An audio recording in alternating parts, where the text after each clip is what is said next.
Welcome to Time Travelling Team, the weekly podcast where we review every episode of Doctor Who right from the very beginning. I'm Tricia. And I'm Paddy. This week we join the Doctor, Romana and K9 as they finish their search for the pieces of the key to time in the season finale, The Armageddon Factor. As usual, we'll be discussing the Doctor, companions and villains and giving our thoughts on the story as a whole. We'd also love to hear your thoughts on the story and on this season as a whole. So as always, to join the discussion, you can check us out at Time Team, that's TimeTeamp, on Facebook, Twitter and Instagram, or you can email us at timetravelingteamp@teamproductions.com. Now though, Paddy, for the last time this season, story recap, please and thank you. You're very welcome.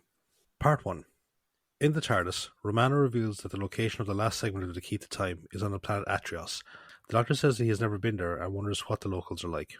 Unbeknownst to them, Atrios is in the midst of a war with its twin planet of Zeos that is ravaging the surface, forcing the population into underground bunkers. In one of the bunkers, the Marshal of Atrios observes the damage report of the latest planetary bombardment with his aide-de-camp, Shap. An announcement comes through of a direct hit on the hospital complex, and a young woman in regal attire goes to leave, but she is stopped by the Marshal's men. The woman, who is Princess Astra, demands to be let go to render assistance, but the Marshal says that it is too dangerous for her to go. She says that the war will destroy them all, and that they should instead try to broker a peace with Zeos, but he says that victory is within their grasp. Shap announces that the bombardment has finished, and the Marshal allows her to go to the hospital under guard so she can fill her role as a morale booster for the people. After she leaves, he starts a broadcast that goes planet-wide, reiterating the fact that Zeos is close to losing the war, and asking for the people to just hold on a little longer. Astra sees part of the speech as she makes her way down to the hospital, and shows disgust at the Marshal's propaganda. She arrives at the hospital and sees dozens of people on the floor. She addresses one of the surgeons, Marak, about this, but he says that the hospital is overflowing. He then takes a look at a device on her wrist and says that she is due for a radiation check and takes her to a private area. Once they are alone, Astra's attitude softens and she asks if he is okay. Merrick says that he is fine and asks if she has managed to get in contact with the authorities on Zeos in order to negotiate a truce, but she replies that she hasn't due to the Marshal keeping an eye on her. She also says that the last few messages she was able to send showed no signal contact, as if Zeos wasn't there. They are interrupted by the Marshal's guard, who says that they need to get back to the bunker.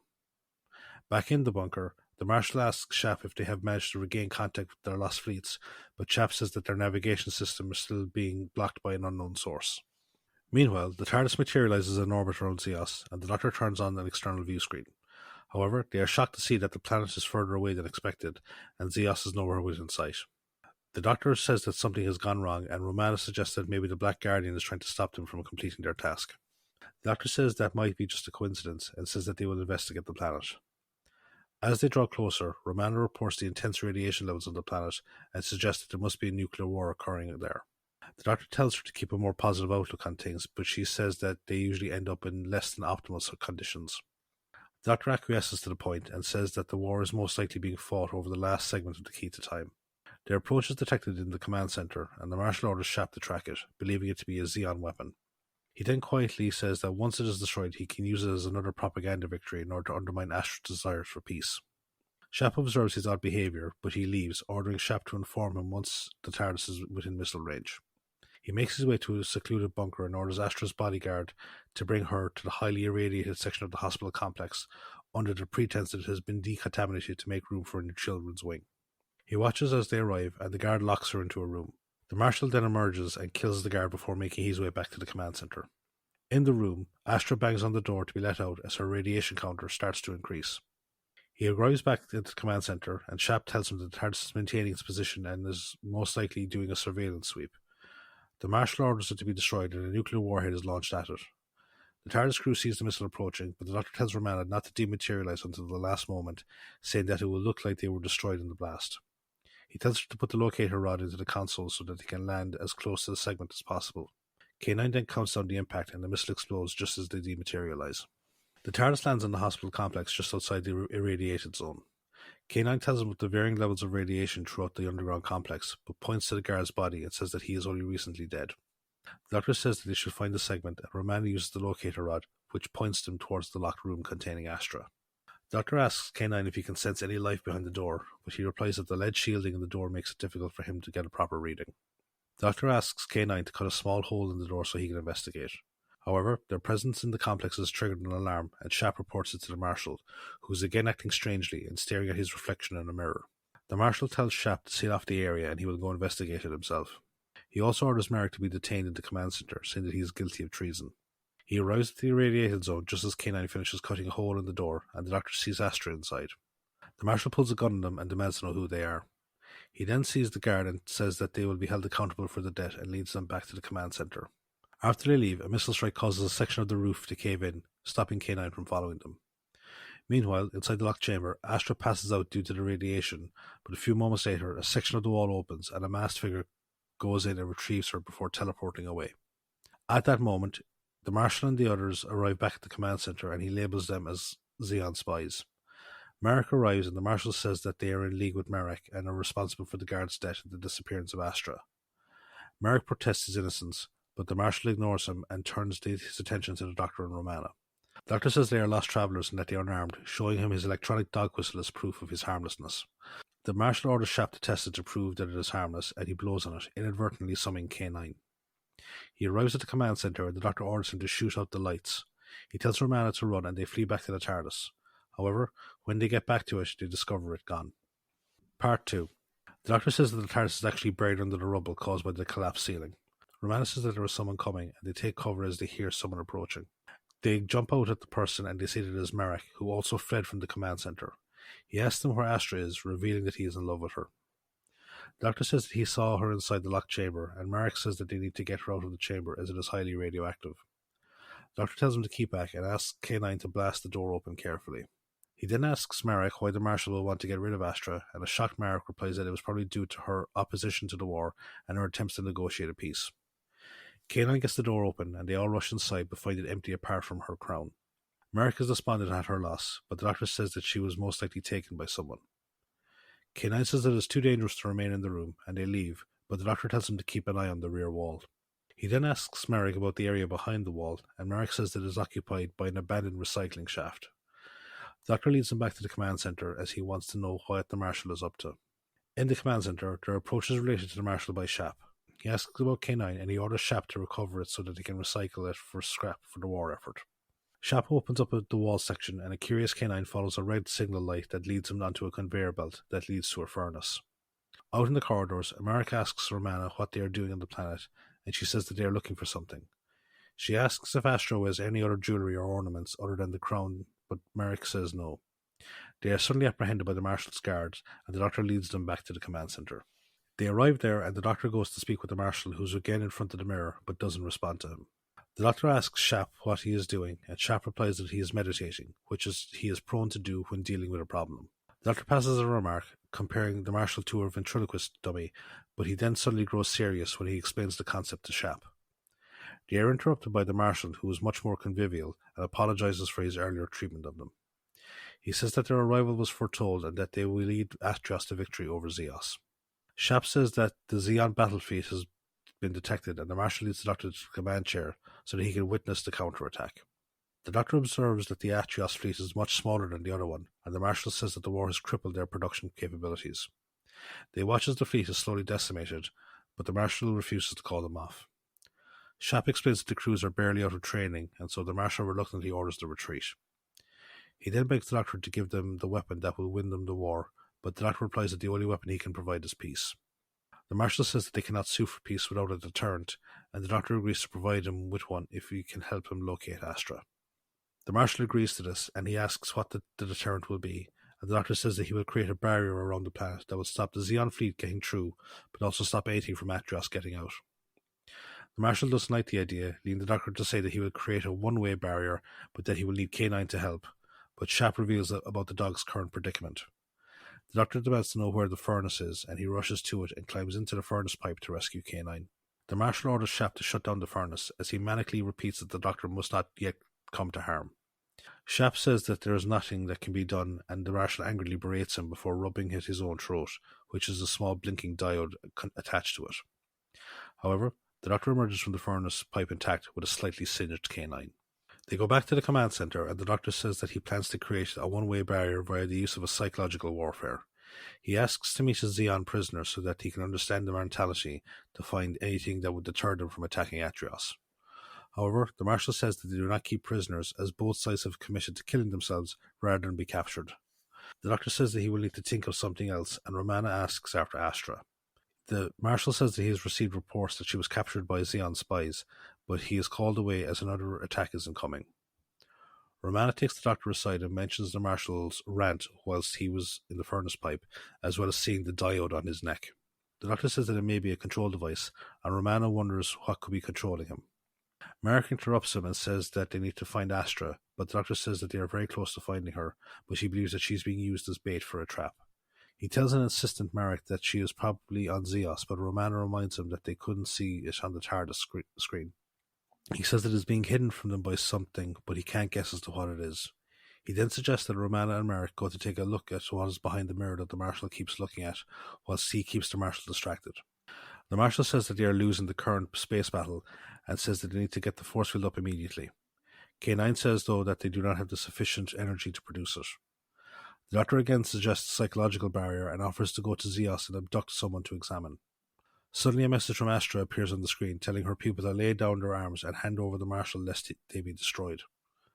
The Marshal turns off the broadcast and tells the Doctor to do whatever he can to set up the force field. He sends him to a transmat room near the irradiated sector, and after the Doctor leaves, he goes back to the mirror. He starts talking to it, addressing it as Lord, and says that the Doctor suspects nothing and can be abducted once he arrives at the transmat room. He then asks his Lord for his wish of a victory to be fulfilled once the Doctor has revealed the secrets to time. Unbeknownst to him, this entire conversation has been observed by Romana and Marek, who are in the room behind the mirror, which contains only a skull on a pedestal. They rush to stop the Doctor going to the transmat. However, they are too late to stop him as the door to the transmat closes behind him. Romana calls out that it is the trap, and the Doctor is apprehended by two masked men who then teleport him away. Part 3. Marek asks what's going on, and Romana says that the Doctor has been abducted by Xeons. She says that they can try and use the TARDIS to rescue them, and leads K9 and Marek to it. However, when they get to the rubble where it is buried, K9 says that it is actually missing. Meanwhile, in the command centre, the Marshal begs his Lord to follow through on his part of the bargain, and a voice from the skull says that there will be no more attacks from Zeos. This is confirmed by Shap, who reports that the entire Xeon battle fleet has pulled back, and the Marshal orders a counterattack. Elsewhere, one of the masked figures puts a control down the Doctor's throat, and another figure, who wears a black cloak and has a skeletal face, emerges and says the Doctor is now under his control. However, the Doctor casually removes the diode. The skull-faced figure has the Doctor put into a cubicle containing only a chair and then locks him inside it. He then introduces himself as the Shadow and asks the Doctor about his quest for the key to time. The Doctor denies having any pieces of the key, and he receives a shock from the cubicle. The Shadow says that the pain will only increase with each denial, but the Doctor continues to say that he doesn't have them. However, the Shadow reveals that he has the TARDIS and demands that the Doctor open it in order to retrieve the segments from inside. The Doctor notices that there have been attempts to break into the TARDIS, but he says that it has an automatic defense system.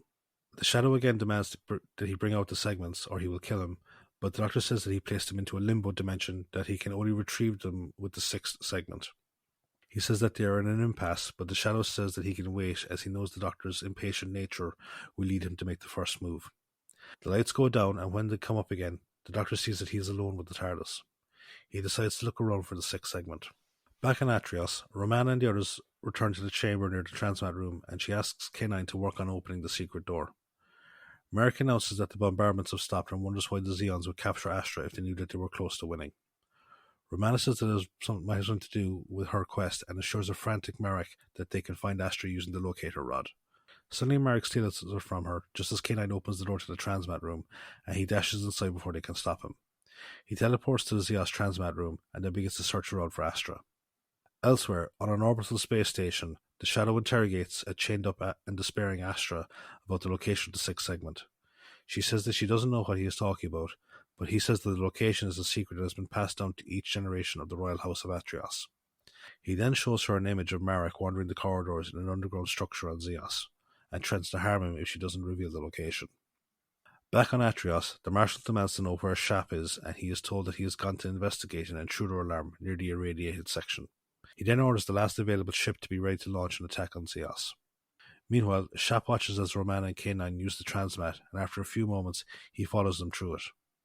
He arrives on Zeos and tries to report back to Atrios, but discovers his communicator doesn't work. He then hides when he hears someone approaching, and he sees that it is the Doctor, who stops when he notices tracks in the dirt on the ground. He recognizes them as belonging to Romana and the others, which have branched off in different directions, and he follows after K9's trail, but he's confronted by Shap, who wants to know what's going on. He is shocked when the Doctor tells him that they are on Zeos. Back on Atrios, the Marshal orders the last ship to be loaded with the remaining explosives and broadcasts that he will lead the final attack personally to achieve victory. Meanwhile, Romana finds Marek examining a bracelet on the ground, and she wrestles the locator rod away from him. He explains that the bracelet belongs to Astra, and he found it using the locator rod. A shocked Romana examines the bracelet with the locator, and he gives off a faint signal. In another part of the complex, the Doctor leads Shap through the corridors as they follow K9's trail. As they make their way, Shap comments on how empty the area is, and how it looks like that no one has used the tunnels in many years. The Doctor asks what the Zeons look like, and Shap says that they are humanoid just like the Atrians.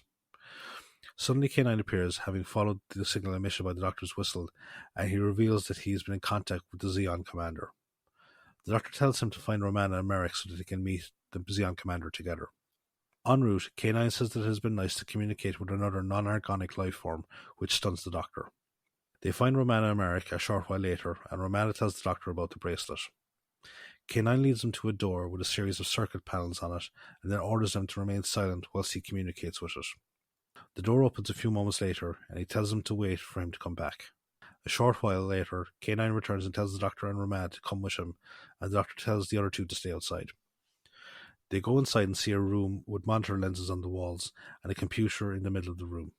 The Doctor calls in Shap and tells him that the computer is what is controlling the Zeon forces. The Doctor says it is the perfect general, and Shap pulls his gun on it in order to destroy it, but it is blasted from his hand by one of the monitor lenses. K9 says that the name of the computer is Mentalis, and the Doctor asks K9 to inquire about Astra. K9 reveals that Mentalis has been prohibited from speaking about her. The Doctor then asks about its instructions relating to the war, and K9 relates that Mentalis says that the war is over, and the final step is for the obliteration of everything. Meanwhile, the Marshal's ship approaches Zeos on its attack run. Part 4. The Doctor says that they are facing several problems. He says that Mentalis knows where Astra is but won't tell them, and that the Marshal is launching a final attack, but Mentalis will not counter-attack, and instead it will self-destruct rather than potentially face defeat. The Doctor tells Shap that he believes that the entire war has been orchestrated by the Shadow, and that he is controlling both Mentalis and the Marshal. The Doctor tells Shap and Marek to go back to Atrios to try and call off the Marshal, whilst he and Romana stay on Zeos to try and dismantle Mentalis. Marek asks about Astra, and Romana says that they will find her, but he needs to go back and attend the wounded on Atrios.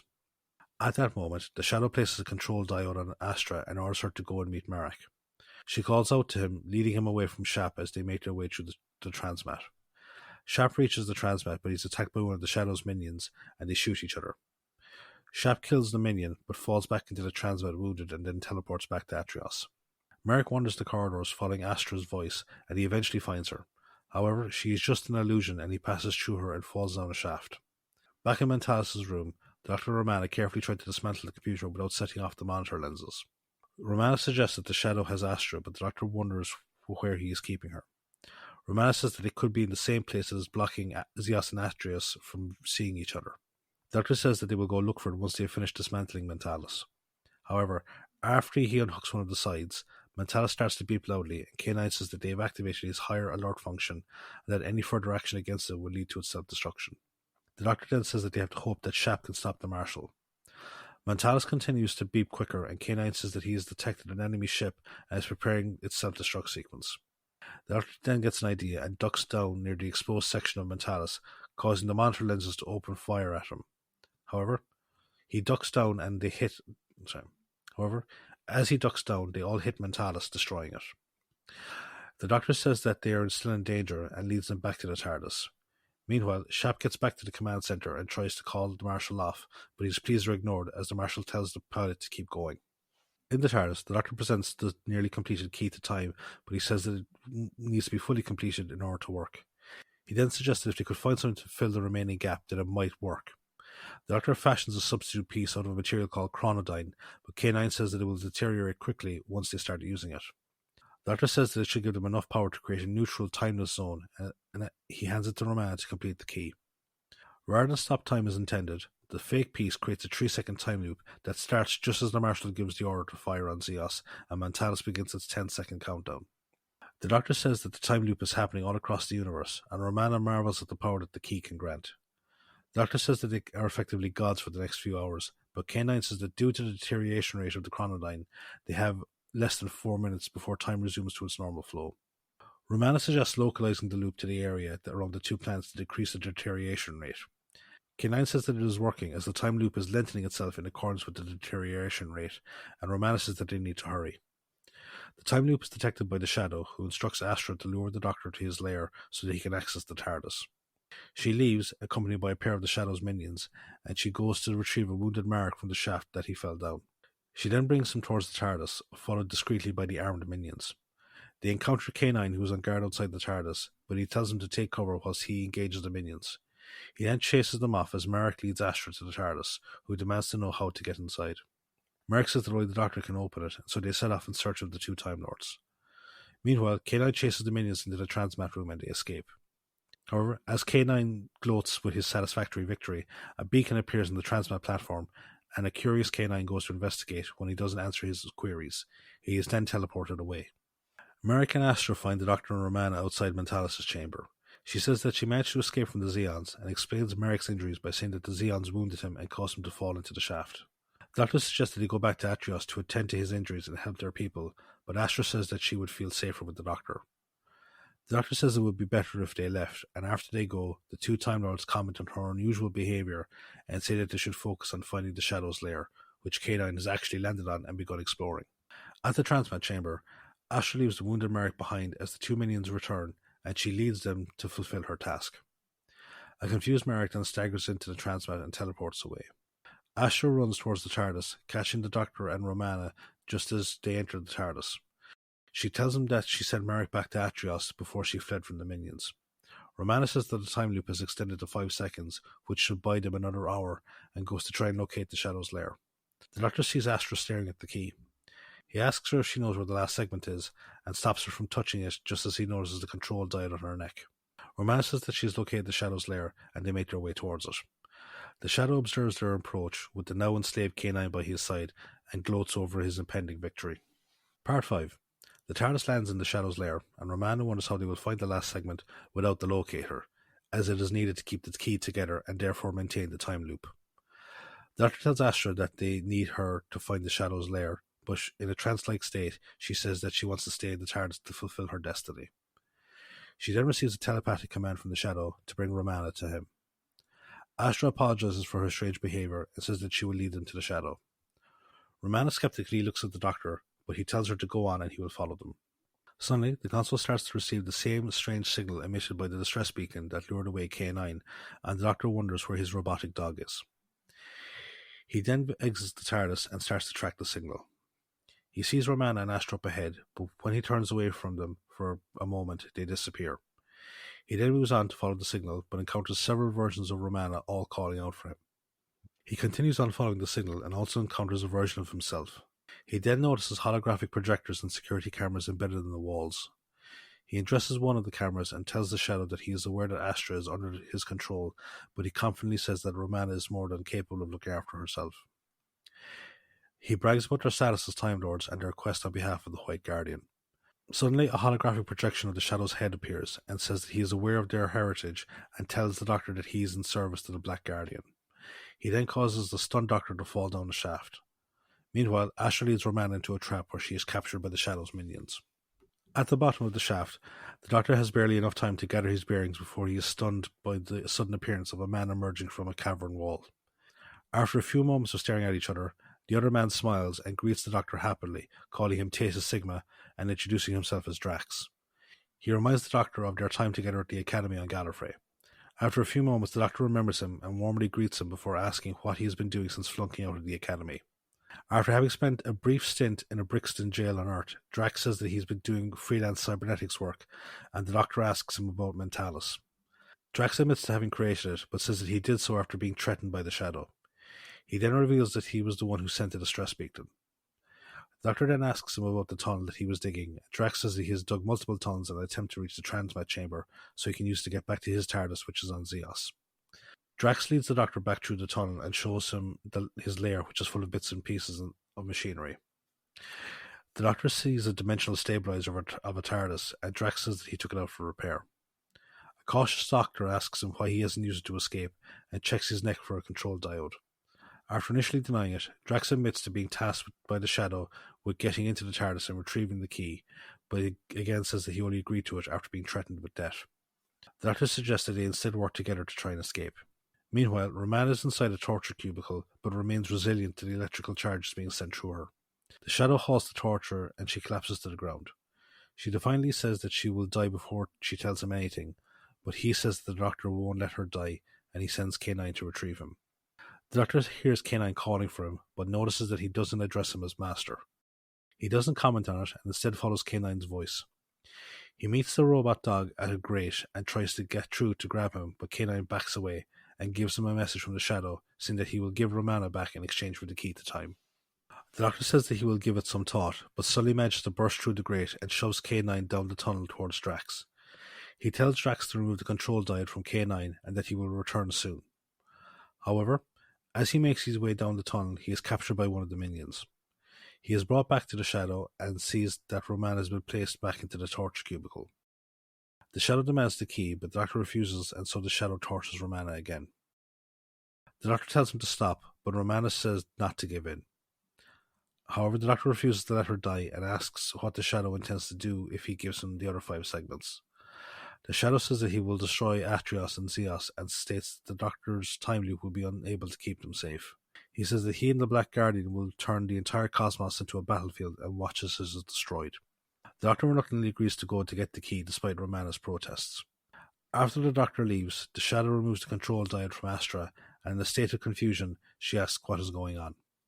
Meanwhile, the Doctor and a minion make their way to the TARDIS, discreetly followed by Drax, who has managed to repair the dimensional stabilizer with the assistance of K9. He calls out to the Doctor, who is trying to dissuade the minion from following its orders, and fires the stabilizer at him, causing him to disappear. Part 6. Drax turns the stabilizer on himself, and he too fades away from sight, and the minion stares around in confusion before spotting a miniaturized version of the Doctor rushing over to Drax. It attempts to step on the Doctor and misses, and then searches around for him. The Doctor gives out to Drax, saying that he was meant to shrink the minion and that he can now enter the TARDIS as he had unlocked the doors before Drax shrunk him down. Drax says that he will create a distraction whilst the Doctor rushes to close the TARDIS. The Doctor says that he will need to hurry as the time loop is nearing its breaking point. He explains what is happening between Atrios and Zeos and says that he hopes Shap and Marek will be able to reach the Marshal. He then says that they need to find the 6th segment before the Shadow takes the others from the TARDIS. Drax says that they don't know what it looks like, but the Doctor says it has something to do with Astra. Drax says he knows a secret way to the Shadow's lair, but they won't be able to get through to it without the proper tools. The Doctor says if they can get K9, then he will be able to help them get into the Shadow's lair. In the Shadow's lair, he sees through a security camera that the TARDIS is open, and he triumphantly leaves to retrieve the other segments. After he goes, Romana gives out about his arrogance and says that they need to stop him. However, Astra mysteriously says that her destiny as the 6th princess of the 6th dynasty of the 6th royal house of Atrios is approaching, and that she needs to prepare for her metamorphosis. Romana is initially confused by this, but then realizes that Astra is in greater danger than they thought. Back on Atrios, Shap is unable to reach the Marshal, and he asks about the key maintaining the time loop. Marek says that it will eventually break without the 6th segment to maintain it, and Astra is somehow connected to it. He asks Shaps to be shown to a computer so he can check all the recorded information on Astra's history so that he can figure out what is our connection to it. A few minutes later, he tells Shap that he has discovered a genetic anomaly in Astra's DNA and says that every cell of her body is linked with the key to time. The Shadow arrives at the TARDIS but is unable to enter due to the radiant light emitting from inside it. He sends one of the minions inside and it returns a short while later with the key. At that moment, Marek approaches the transmat room and discovers it is guarded by one of the minions. He manages to sneak up on it and forces it to take him to the Shadow's lair. He then knocks it out and takes its robe as a disguise. After he exits the transmat, he sees the Shadow holding the key and leading a procession of his minions back to his chamber. Marek joins the rear of the procession and follows it. Inside, he watches as the Shadow places the key on a pedestal before turning to face Astra and Romana. He tells Astra to face her destiny, and she approaches the key, turning into the last segment before she reaches it. As the Shadow basks in his triumph, K9 blasts his way into the rear of the chamber. He tells the irate Shadow that there is an intruder in the room, indicating Marek, and the Shadow orders him to kill him. Before he does that, the Shadow asks about the Doctor, and K9 says that he killed both him and Drax. The Shadow goes to take the Chronodyne segment out, but Romana tells him that it will break the time loop, but he ignores her. Suddenly, the Doctor and Drax emerge from their hiding place within K9, and Drax uses the stabilizer to grow them back to their original size. The Doctor grabs the sixth segment before taking the key and using it to blind the Shadow before leading everyone in an escape. Drax tells him to go back and he'll cover their retreat, promising to meet them back on Zeos via the Transmat, and K9 stays with him. The Doctor leads everyone back to the TARDIS, but a frantic Marek takes off looking for Astra, who he thinks is still alive. The Doctor tells Romana to get into the TARDIS and set a course for Zeos. Romana expresses disgust at the idea of the Guardians making Astra the sixth segment and angrily asks the Doctor how he can stand for it. The Doctor says that he is angry too, but they need to go back to Zeos immediately, reminding her that the time loop will soon end and that they must save everyone on Atrios and Zeos. They land back on Zeos just as Drax enters Mentalis' chamber, and they ask him how to disable the self-destruct sequence. After a few frantic moments trying to remember, he tells them which wire to cut just before the time loop expires and the countdown reaches 0. The Doctor then asks about K9, and Drax says that he's with Marek, who they found wandering the tunnels near the Transmat room. Romana says that they have forgotten about the Marshals' impending attack. However, the bombs that the Marshal launched veer off course and instead destroy the Shadow's lair. As he dies, the Shadow calls out to the Black Guardian, who expresses no sympathy at the death of his pawn, and says that he will make the Doctor give him the key to time. Inside the TARDIS, the Doctor and Romana rejoice at the Marshal's bombs missing their intended target, and the Doctor admits to having deflected them via a momentary force field. The Doctor then asks Drax what he will do now, and he says he intends to broker a deal with the Marshal in relation to the reconstruction of Atrios. The Doctor and Romana wish him well as he leaves the TARDIS, and after he goes, Romana says that she will set course for Gallifrey. However, the Doctor says that with the key to time they can go anywhere they want and do anything they want. Romana grows alarmed when the Doctor maniacally states that he can now control the universe. He suddenly goes back to normal, saying that if he actually thought that, then they would be in trouble, and they both agreed that the key needs to be given to the White Guardian immediately. Suddenly, the White Guardian appears on the view screen and congratulates the Doctor on completing his task. He then asks for the key, and the Doctor goes to retrieve it, but before he does so, he asks the Guardian that since it is already assembled, why he can't reset the balance of the universe now. The White Guardian says that he needs to have it in his possession in order to keep it safe going forward. The Doctor again goes to retrieve it, but once more stops, saying that if the key is kept intact, then Astra will never be allowed to regain her human form. The White Guardian says that it is a regrettable circumstance, but it is a necessary sacrifice to keep the universe safe. The Doctor agrees, but then suddenly raises the TARDIS defences, much to the confusion of the White Guardian. Romana asks what's going on, and the Doctor says that the real White Guardian would not have such a callous attitude towards even a single life, and they watch as the Black Guardian takes on his true form. The Black Guardian then vows to destroy the Doctor, and the Doctor tells Romana to dematerialise as he snaps the locator rod in two, thereby dispersing the key segments back out into the universe. On Atrios, Astra returns to her human form and appears beside Marek in his hospital bed. Back on the TARDIS, Romana asks where they are going, but the Doctor says that he doesn't know. She berates him for his carefree, irresponsible nature, but he points out that if he doesn't know where they are going, then neither does the Black Guardian. He shows her a randomizer circuit that he has recently installed in the navigation system and activates it, sending them on their next adventure. End of the story. Very good, very good. Thank you, thank you.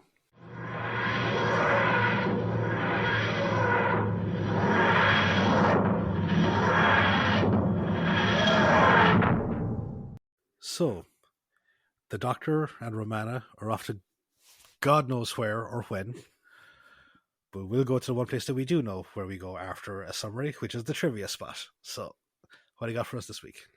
It does. So, the air date for the story is the 20th of January to the 24th of February 1979. The writers of the story are Bob Baker and Dave Martin. This is the 8th story for the duo and the last one for Dave Martin. We will see Bob again, or Bob's work again rather, in Nightmare of Eden. Mm-hmm. Director of the story is Michael Hayes. This is the second of 3 stories directed by Michael. We previously saw his work in The Androids of Tara, and we'll see his work again in The City of Death. Or City of Death. There's no "the" in that title. The working title for this story was just Armageddon. It's like, cool. That's fairly definitive. And part 1 of the story was actually the 500th episode of Doctor Who. Oh, wow. Yeah. The final scene of the story was written uncredited by Graham Williams, the producer, and the incoming script editor, Douglas Adams. So Douglas Adams does get a sort of a pseudo inclusion in this one. Mm-hmm. So Paddy and I mentioned this ever so briefly a while ago. The story is the final 6-part that was broadcast of Doctor Who. Until there was an animated special called Dreamland that came out in 2009, which I have never seen. I don't know if you've seen it. Is this the one with Marta and... Yeah, I've never seen it, no. Yeah, so we were saying earlier that you were like, oh, this is the last time I'll have to do a 6-parter. Caveat, Shada, whatever. Yeah. And I was like, no, there's another one. So that's the other one if we get to it. That would likely be a rambling, I imagine, more so than a main story, but we'll see.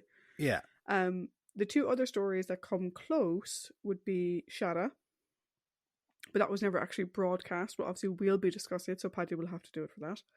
And the 2 Doctors, interestingly enough, when it was sold internationally, it was broken up from the 3 45-minute episodes into 6 25-minute episodes.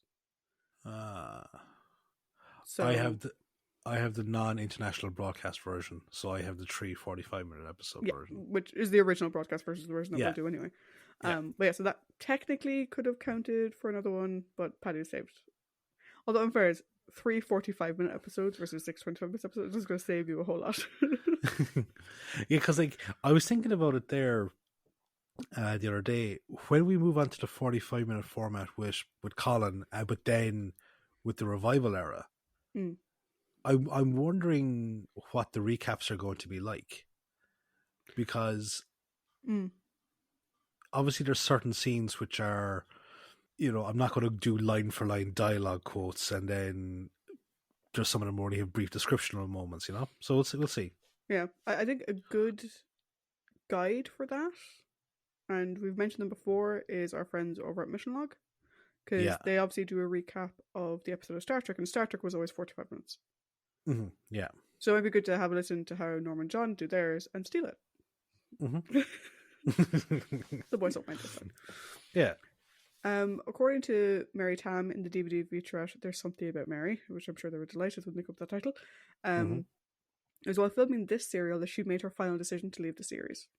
And actually they were out for dinner with Lalla Ward. They did like a dinner out. And she's like, why don't you take over? And that was sort of her suggestion for who should replace her. We'll talk more about Mary when we get to the cast section. On original transmission, 23 minutes into part 5, there was a technical fault in the playback, which meant the program went off the air for 20 seconds. The break occurred at the point where the Doctor is being escorted to the TARDIS by the mute, whatever guy, and the Shadow is taking the device from Princess Astra, saying, now Princess, your work is done, your whatever, and he sort of goes, you're dest, and then it's sort of cut off. The BBC apologised, displayed a temporary fault caption while playing the music Gotcha by Tom Scott, which is better known as the theme tune to Starsky and Hutch. Which I just find so fucking random. Until the fault was rectified. When the fault was rectified, they reversed the tape a little bit. So they got the whole sequence again, and then the episode continued. Another thing that happened with airing of the story is that the public television station WYCC, when they aired it in August of 2017, they mistakenly aired it in a 1:1 aspect ratio. As opposed to a 4:3, which meant that the video appeared just as a horizontal. They just were horizontally squashed for the entire duration. Fuck's sake. Because you imagine, like, 1:1 means like the height and the width of the picture is exactly the same. Whereas usually it's a 4:3, so the height is usually, or the width is usually slightly wider than the height or whatever. So it's like, it's just so weird. I would admit, when I read that originally, I was like, oh, 1:1. I was like, so they broadcast a straight line. I was like, no, Trish. Yeah. You used to teach maths, you dumbass. That's not what 1:1 means. When it comes to area, you fucking idiot.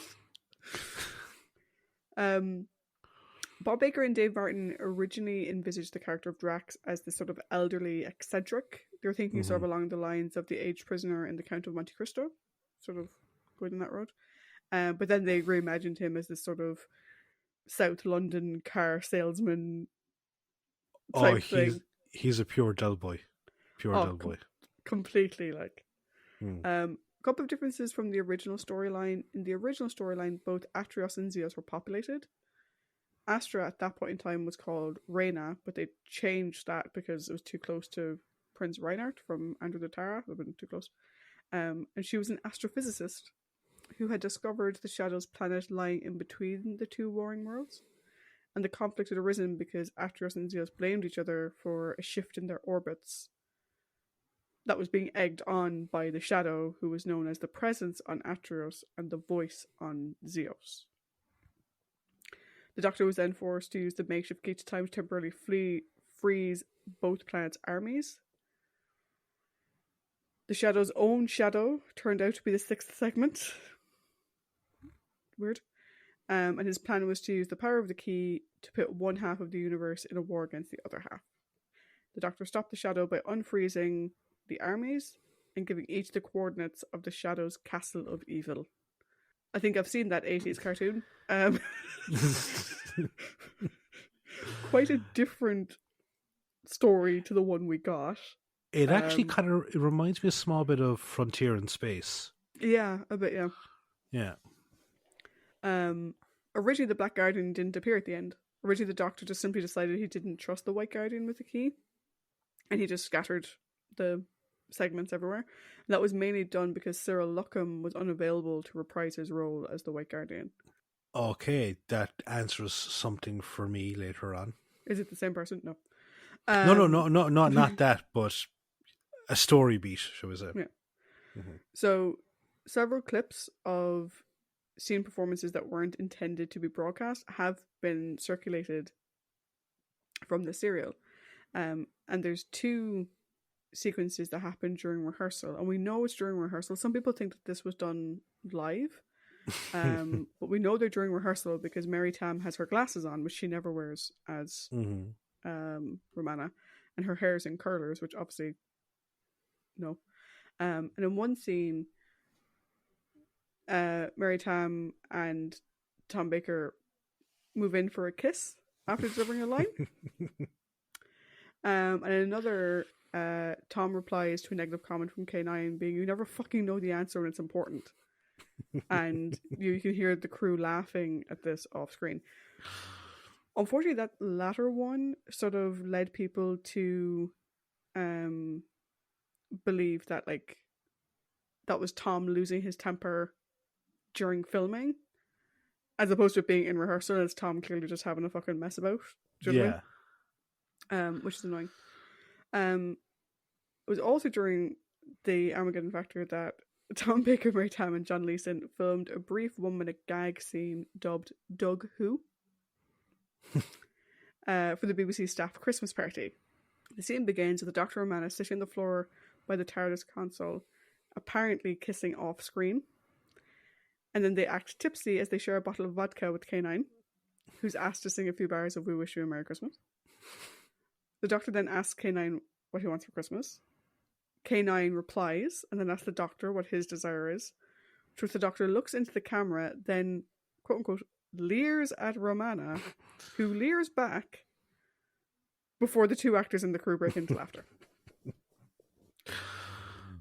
To date, the rehearsal outtakes, they haven't been commercially released. They've obviously been made available on video posting websites.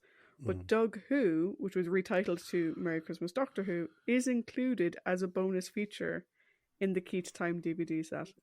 Did I watch it last night? No, because I only watched disc 1, which had the episode. I did not have time this week to watch the special features, which is on disc 2. So that is likely on my watch list for this weekend. I've seen it on video hosting websites, and it's as funny as it sounds. Yeah. So on to our cast. So as Marshall, or the Marshall, we have John Woodvine. This is the only on-screen Doctor Who credit for John, though he did voice Galileo in 2 Big Finish stories.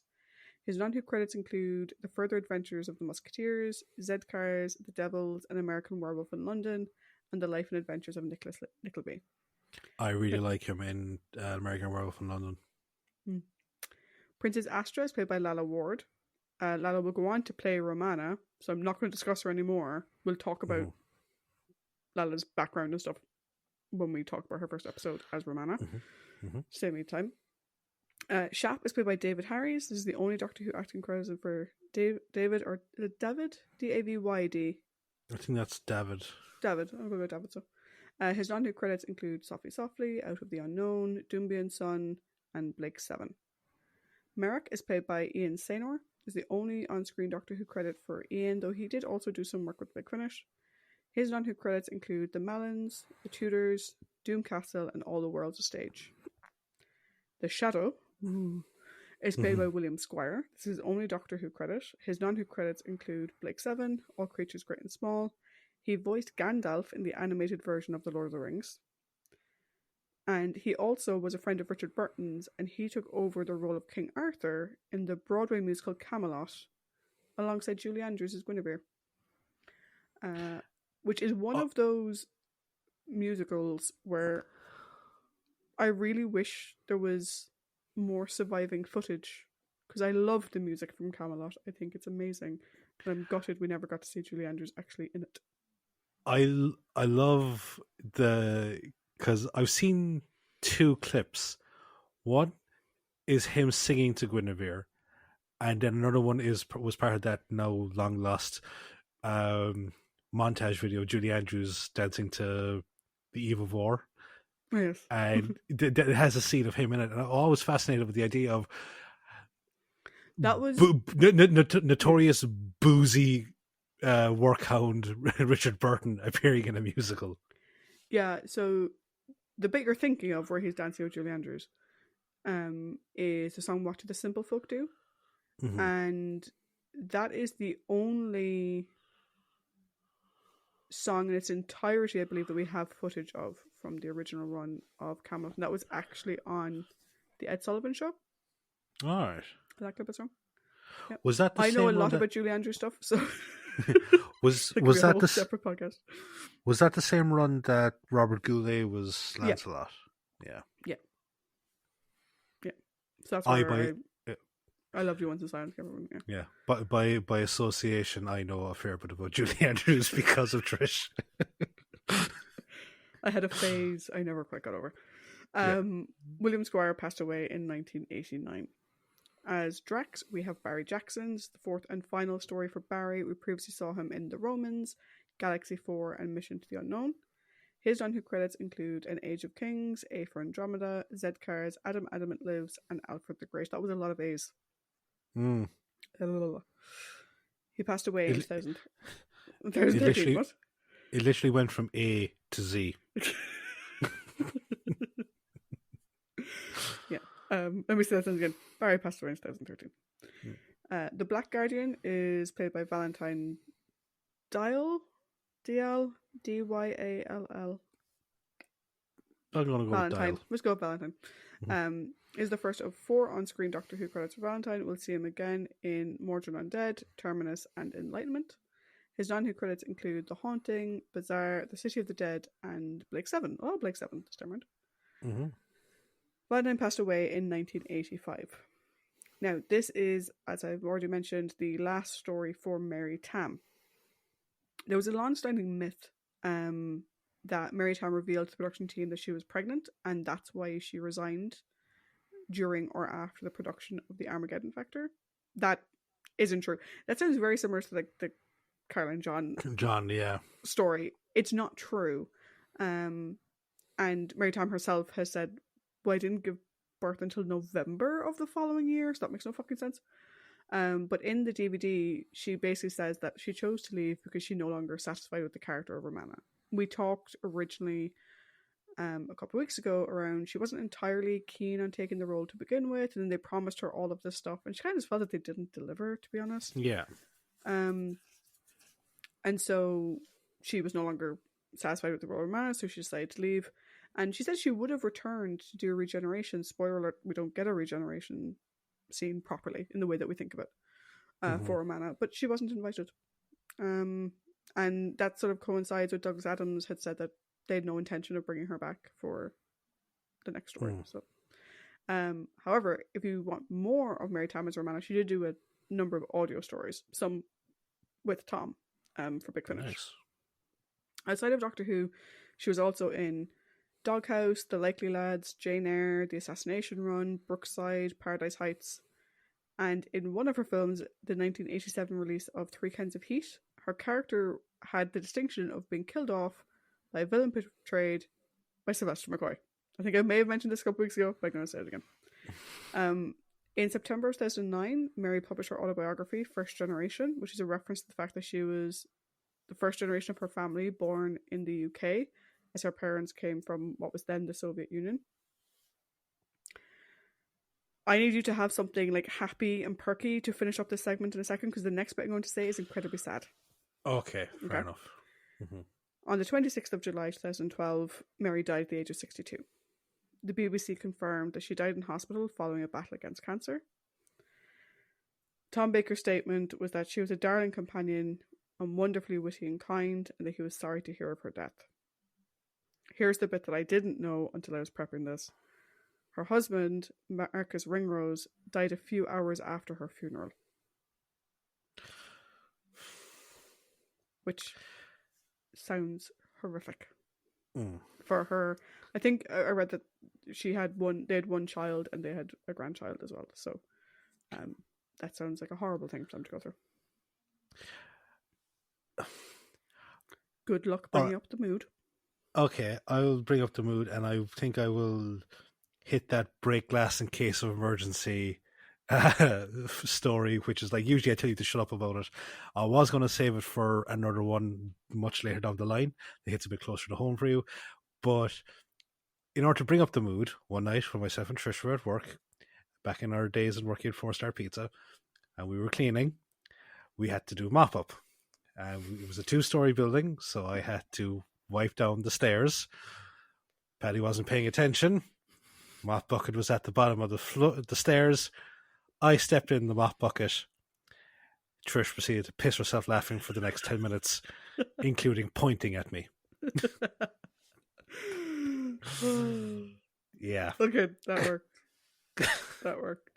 Yeah. When you were starting with the Doctor Who, or with the Doctor, when you started the 4-Star Pizza stories, I thought it was going to be a different one. But no, foot in mop bucket, fucking highlight. That was what, like 14 years ago at this point, nearly. Still something I bring up on a regular basis. Yep. Because it was hilarious. I thought you were going to go with the Daddy Cool story. No. We'll save that for actually when Bonnie M appears in the show. So if we can hold off being sad until Power of the Doctor, then we can bring it up.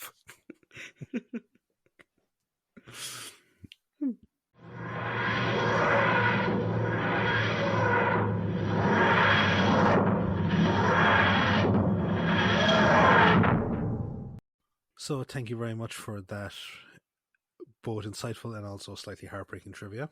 You're welcome. Thank you for trying to raise my spirits at the end of it. You're very welcome, as always. Cool. So we're now going to move on to the character discussion component of the episode, where we will discuss the Doctor, the companions, any story-based companions, prominent characters, and villains. So this week we've got a fair few to get through. So we have the Doctor, as in the category of the Doctor. We have the companions of Romana and K9. Do we have any proper story-based companions? I didn't. I just put them all as prominent. Yeah. So we have prominent characters. The actual villains, obviously. Yeah. So we have prominent characters of Astra, Merrick, Shap, and Drax. Damn it! I could have saved that story and brought your fucking spirits up another way. Here, I'll give you a freebie. Every time I said Shap, and then when I eventually got to part 6, I just thought of what is it? Move Along Home from DS9. But that guy just randomly fucking goes, he just appears and goes Shap 6 or Shap whatever level they're on. Fuck it, I gave away a free story. Bollocks. Oh, Move Along Home. And all our listeners now going to think I'm an idiot. Oh, Move Along Home. What a weird, fucked up episode that was. I know, but I love it. What was the thing? Alan Moraine. That was it. Alan Moraine, yeah. Alan Moraine, Count to 4, Alan Moraine. then 2 more. Alan Moraine, if you can see Alan Moraine, follow me or something. Yeah, I watched that late at night for the very first time when I was a kid, and I thought they said, hey, hey, Anne Marie. And I started saying that, and you were like, what the fuck are you saying? So then we watched the episode, so you could just kind of go, look, that's what they're actually saying, not hey, hey, Anne Marie. Do I've only ever seen that episode properly twice, and yet that thing still goes around in my head. Anyway, villains. Villains. We have the Marshal, the Shadow, and the Black Guardian. Yes. Who all sound like bosses from a video game. So, as is tradition, whoever says the socials gets to go first with the discussion component.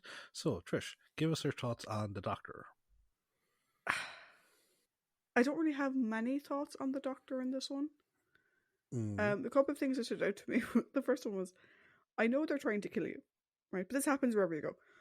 But maybe don't go for the throat as a first response, because what if, as in this case, the person is actually friendly?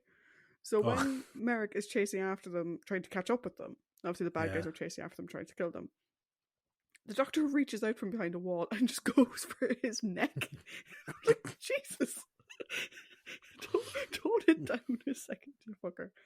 I think the main thing that stood out for me here is, particularly towards the end, him keeping things from Romana. Like, he clearly had a plan that, like, the way he seems so callous about Astra, when we see what he did at the end, and the fact that, you know, he obviously somehow knew Astra would come back to being a person. I don't know how the fuck he knew that. But it's like, why not just tell Romana you have a plan? Like, why make Romana think you're this absolute heartless prick? Unless it was intended for him to be an absolute heartless prick, which isn't the way I saw it. But no, but didn't he say like that they had to think of all the other lives that would be like, because his whole thing was the time loop was about to snap. Yeah. And like all the people that were still living on Atrios. So like that was, I think, why he was being so callous in that regard. Like, we can deal with that. It just seemed overly so. And then, like, with the way the episode resolved itself, I kind of read it that, you know, he's like, get over it, we had all these other people, but he actually knew that he was going to find a way to bring Astra back. Maybe I read it weird. No, I think it could be read that way, because I read it as we have a bigger thing to focus on at the moment than trying to get her back. Yeah, maybe. Like, yeah. The one thing I will say is that, like, you know, and obviously they didn't know when they were filming all of this was going to be Mary's last story, or maybe they suspected or whatever. But I like that here, like, the Doctor says, like, Romana can take care of herself. Yeah. Which is good. I like the fact that, like, he just outright says it, do you know? And, you know, I'll talk about it more when we talk about Romana. The fact that, like, he trusts that Romana realizes that Astra is the key, and he trusts all of that kind of stuff. Now, he's wrong, but from his perspective, he thinks that makes perfect sense. His relationship with Drax is interesting. I now know where, thank you, in most fics that refer to the Doctor as Theta Sigma, I now know where that came from, which is good. It's not his name, by the way. A lot of people do think his name, like, it's clearly intended to be like a nickname or something. It isn't established that it's a nickname until an episode in Sylvester McCoy's run, but for a while there was a percentage of the fan base that believed that Theta Sigma was his actual name. Yeah. So yeah, his dynamic with Drax is interesting. And we can get into that more when we talk about Drax as a character. But overall, I was kind of left a little bit underwhelmed. Do you know? I think particularly the end, like the moment where he acts crazy in front of Romana, is like, I think because we've seen like the Doctor in like Pyramids of Mars, for example, and then he just has this moment where he's just acting crazy, and like, I don't know. I was just a bit underwhelmed, I think. Now that could be as well because I'm not a big fan of six-parters in general. And if there's no big standout moment, I tend to just get bored And with the like character, I think as well, like just to give I suppose a slight spoiler, there is pacing issues with this six-parter. Yeah. There is pacing issues. Oddly enough, at the start, more so than the end. But yeah, no, like when you have a six-parter and there's no well, what's it for moment. Yeah, like I suppose this is the thing. Like we have a six-parter that's about like it's the culmination of this huge season-long arc, and the back and forth between the Doctor and the Guardian at the end was a little bit meh. Do you know?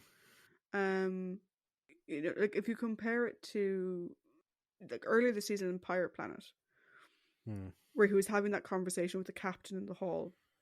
And he was like, "But what's it all for?" Like, he fucking lost his shit. Like, that's what you kind of want from the Armageddon Factor, the fucking season finale, the culmination of her.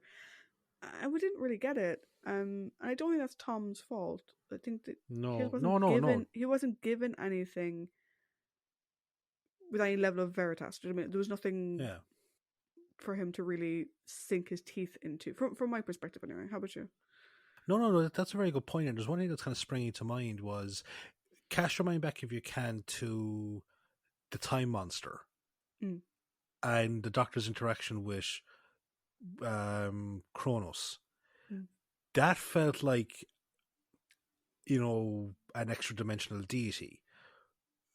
Whereas, we'll get to the Black Guardian, like in that conversation, that there was this, even we didn't have like a full season build up to it.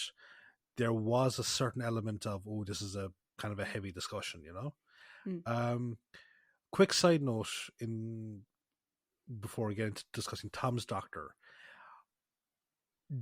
the final section of it, I can see every Doctor in that sequence. Like in the sense of, you can imagine Hartnell pretending to be all powerful before reverting back to his normal grandfather way. We can see, I can imagine Patrick Troughton being like this, fucking maniacal clown before going back to the gentle hobo. You can even see John's Doctor like becoming this aloof, snooty whatever before like throwing a sly wink and saying like, no, I'm normal. I'm just kind of posing the what if. So yeah, that was just one thing that kind of stood out to me, and I just wanted to see if you had a very similar insight that you could actually see each Doctor perform that sequence. I could, but I'm not a big fan of the way they had this Doctor do it. I know there was something about the way that they set it up. I think Tom's O face kind of spoiled it a small bit. Maybe that was it. Yeah, he like, so if you, for those of you who haven't seen it, he like does like this rolling his eyes, but his eyelids were flashing as well, and I was like going, man, this is a side of you I didn't really need to see. Yeah, it just didn't like the intent. I get what they were intending to do, and I think you could do that with any Doctor. I just think the way, I think it was the direction that Tom was given didn't really make a whole lot of sense. Like the snap back to normality, that bit was good. Oh yeah, but the phenomenal cosmic power section was just a bit. Yeah, it was a bit too hammy, I think. That being said, I think Tom, for the most part, did a good job here. Like, he showed the qualities of the Doctor that we like, his intelligence. I thought he had some really good compassionate moments here. I loved his righteous anger. I liked his humor because, like, we talked last week about Bob Holmes not being able to put in his trademark humor, but we have Bob Baker and Dave Martin here who, like, I've given out about them before, but they've at least managed to get the humor right here, but these are all things that Tom generally can do well when he's on form. But what really shines through for me here is his care for his companions. Like, he's willing to risk his life to get K9 out of the furnace. Yeah, actually, no. I stand corrected. That was a great moment.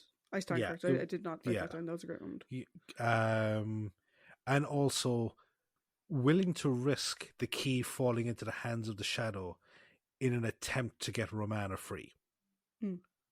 Because, like, it's the whole thing of, right, I'll go and get it, I'll bring it back, whatever. When you have it in your hand and the enemy's right there, there's a chance that whatever gamble you're going to try and do won't pay off. But the fact that you're willing to gamble it in the first place, I think that just shows how much he's come to care about Romana. Like as you said, like, you know, he trusts Romana. And again, look, he also completely cares for her. You know, she tells him, "No, I'll be fine." He's like, "No, I'm just stop torturing her. I'll do what you want." Very much But a yeah, call back to Genesis there, I think. yeah, exactly. Oh yeah, no, definitely.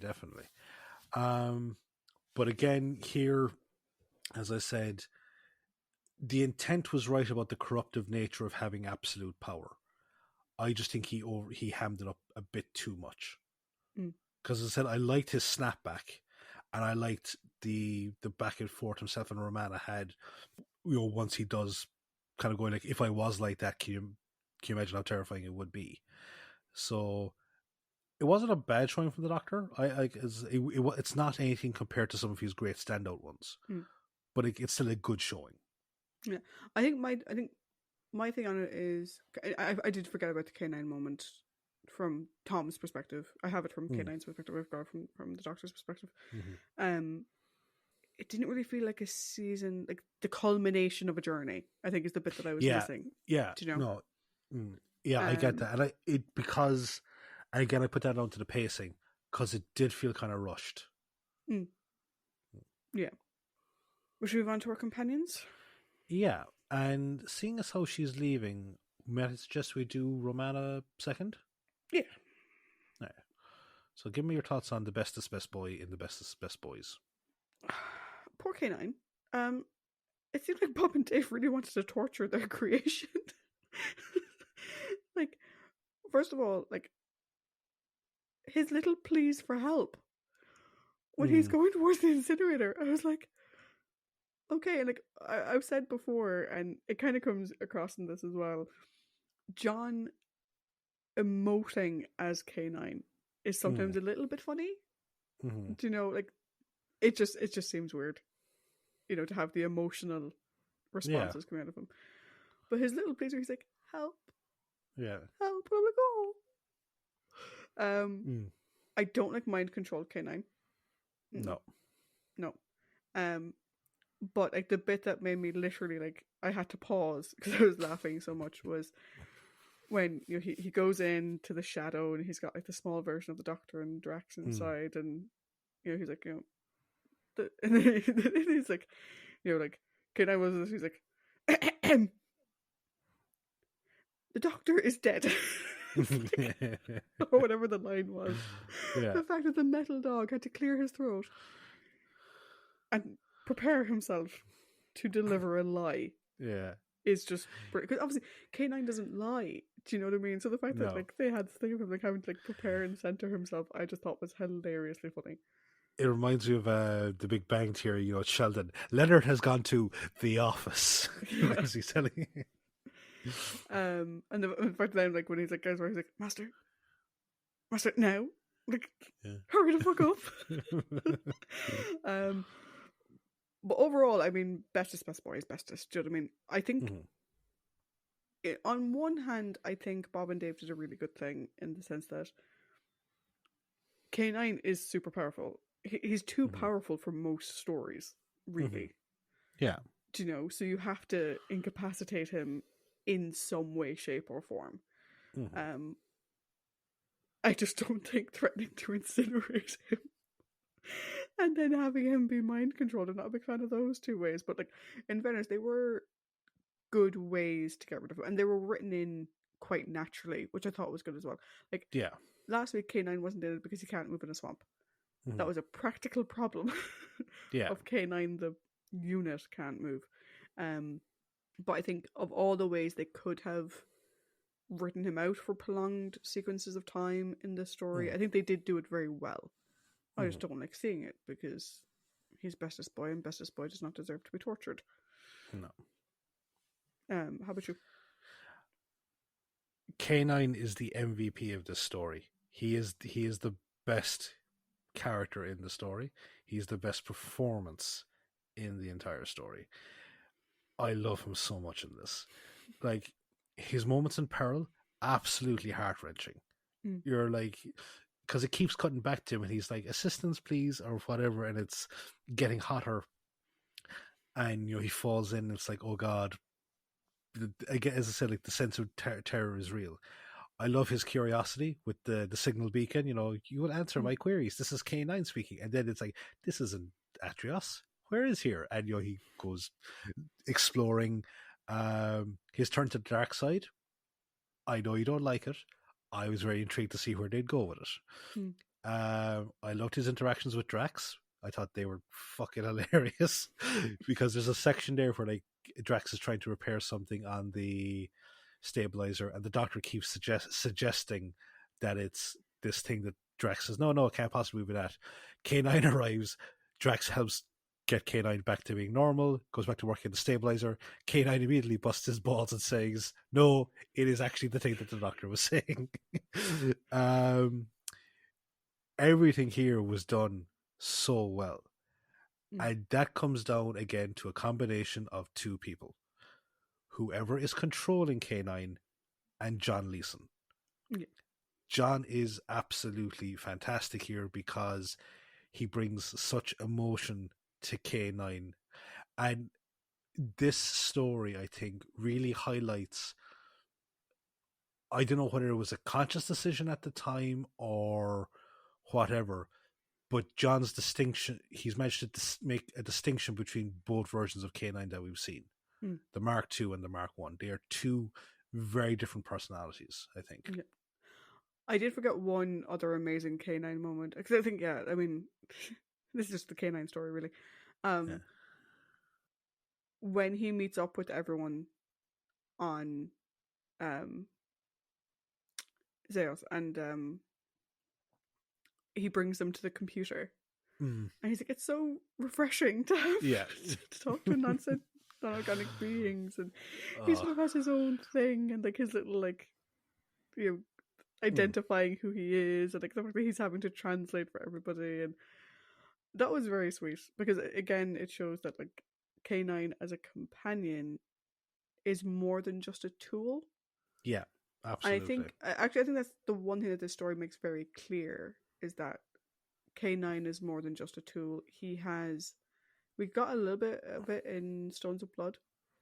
But here, like, because he can be corrupted, like controlled against his will, he can lie badly, but he can lie. He can do research and make connections on his own. He has his own sense of being. The fact that he's like, it's nice talking to something that isn't fucking organic for once. Yeah. Whatever. And definitely the conveyor belt into the furnace, he shows fear, and like he was scared and he didn't want to be burned and stuff like that. And I think this story, above all of them, really shows that K9 is a companion and not just a tool. Yeah. Do you know? I don't know if it will come up in future stories. I know there's one story where it will come up when we eventually do it as like probably a rambling, which is the first Sarah Jane spin-off was a pilot called, well, the show was meant to be called A Girl's Best Friend, and it was called K9 and Company. And I know Liz Sladen did not get on well with the dog prop. It's very annoying. Having to have everything staged around this prop. And I need to sort of refresh myself on how she saw interactions with John and stuff. But I think for this, you can sort of see, like, when they can get the prop to do what they need it to do, John delivers on the character. And it becomes a character. Not just a fucking annoying thing that can't go up steps. You constantly have to cut away so you don't see him struggling. Yeah. Like, I love we never see K9 going into or out of the TARDIS. Yeah. He gets in and out somehow, but we never see how. Important question. Yeah. You know that we've had a full season of each, K9 Mark 1 or K9 Mark 2? I like different things about both of them. Mm. I still forever love K9 Mark 1 and Leela together. Yeah. I love their dynamic. I like though that K9 Mark 2 has more agency. Yeah. K9 Mark 2 is more of a independent character, whereas K9 Mark 1 was more of a pet, if that makes sense.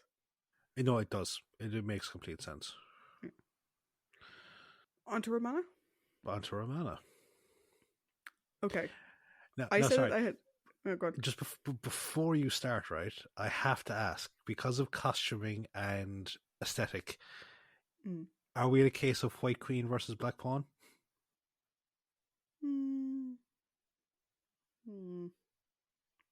Could be. Except she's not really queenly in this. Yeah. That's why I was just asking for, like, aesthetics. Yeah. But, aesthetically, yes. Aesthetically, yes, it works very much with the motif. People have no idea what we're talking about. It's a whole thing from an RPG that me and Paddy played. Yeah. But yeah, so like, Romana, I will start off with. Yeah, I was saying that like, at one point I had to like pause and sort of center myself with K9 and his little thing. I literally had a moment at the beginning of this where I was just chuckling away to myself for about 5 minutes.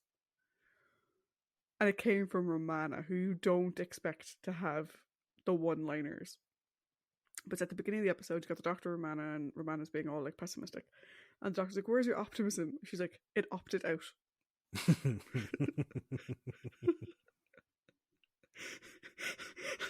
And I was just like, "Oh, brilliant." Best line ever. I think the best line Romana ever had. Yeah. I'm like, I love it.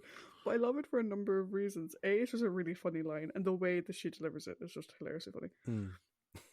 But also because it gives us this insight into Romana, that Romana can make jokes now. Do you know? And I'll get into it in a second about the things I didn't like about Romana in the story. The things I do like about Romana in this story, as Romana's final story, is she can joke now. Yeah. She gets on well with, people that they meet in the story. So she gets on well with Mark, even though he doesn't really deserve it. If she gets along with everybody, there's no... The Ice Queen... Pardon me, the Ice Queen is gone. We see how much she really genuinely cares. Again, this was something that earlier Romana probably wouldn't have given a monkey's what happened to the people involved in this. But here, she's so upset and so angry over what happens to Astra. And like, when she realizes, and she's like, "You are in a whole lot of trouble." And that I thought was great. And like I said, we have the Doctor acknowledging the fact that Romana can take care of herself. And we see that she actually can. Like the fact that she, like, even if it's only against Mark, whatever, right? But like, she can hold her own physically as well as mentally, which we've seen before. As her last story, though, which I know they didn't know that when they were writing it, but they also kind of did, because obviously her contract would have been up for renewal and whatever. It's a little annoying because it takes her so long to twig that Astra is the final piece. And it's like, you're meant to be the all-intelligent Time Lord. Like, where is that intelligence now? Because I don't know about you. I didn't know anything going into this episode. I knew, obviously, that Lalla Ward was in it. I didn't know anything about the character or whatever.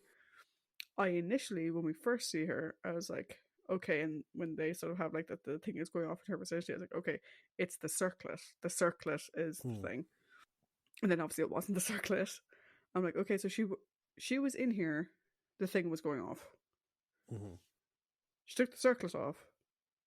She disappeared. The circlet isn't triggering anything, which doesn't make sense with what they do later on, whatever.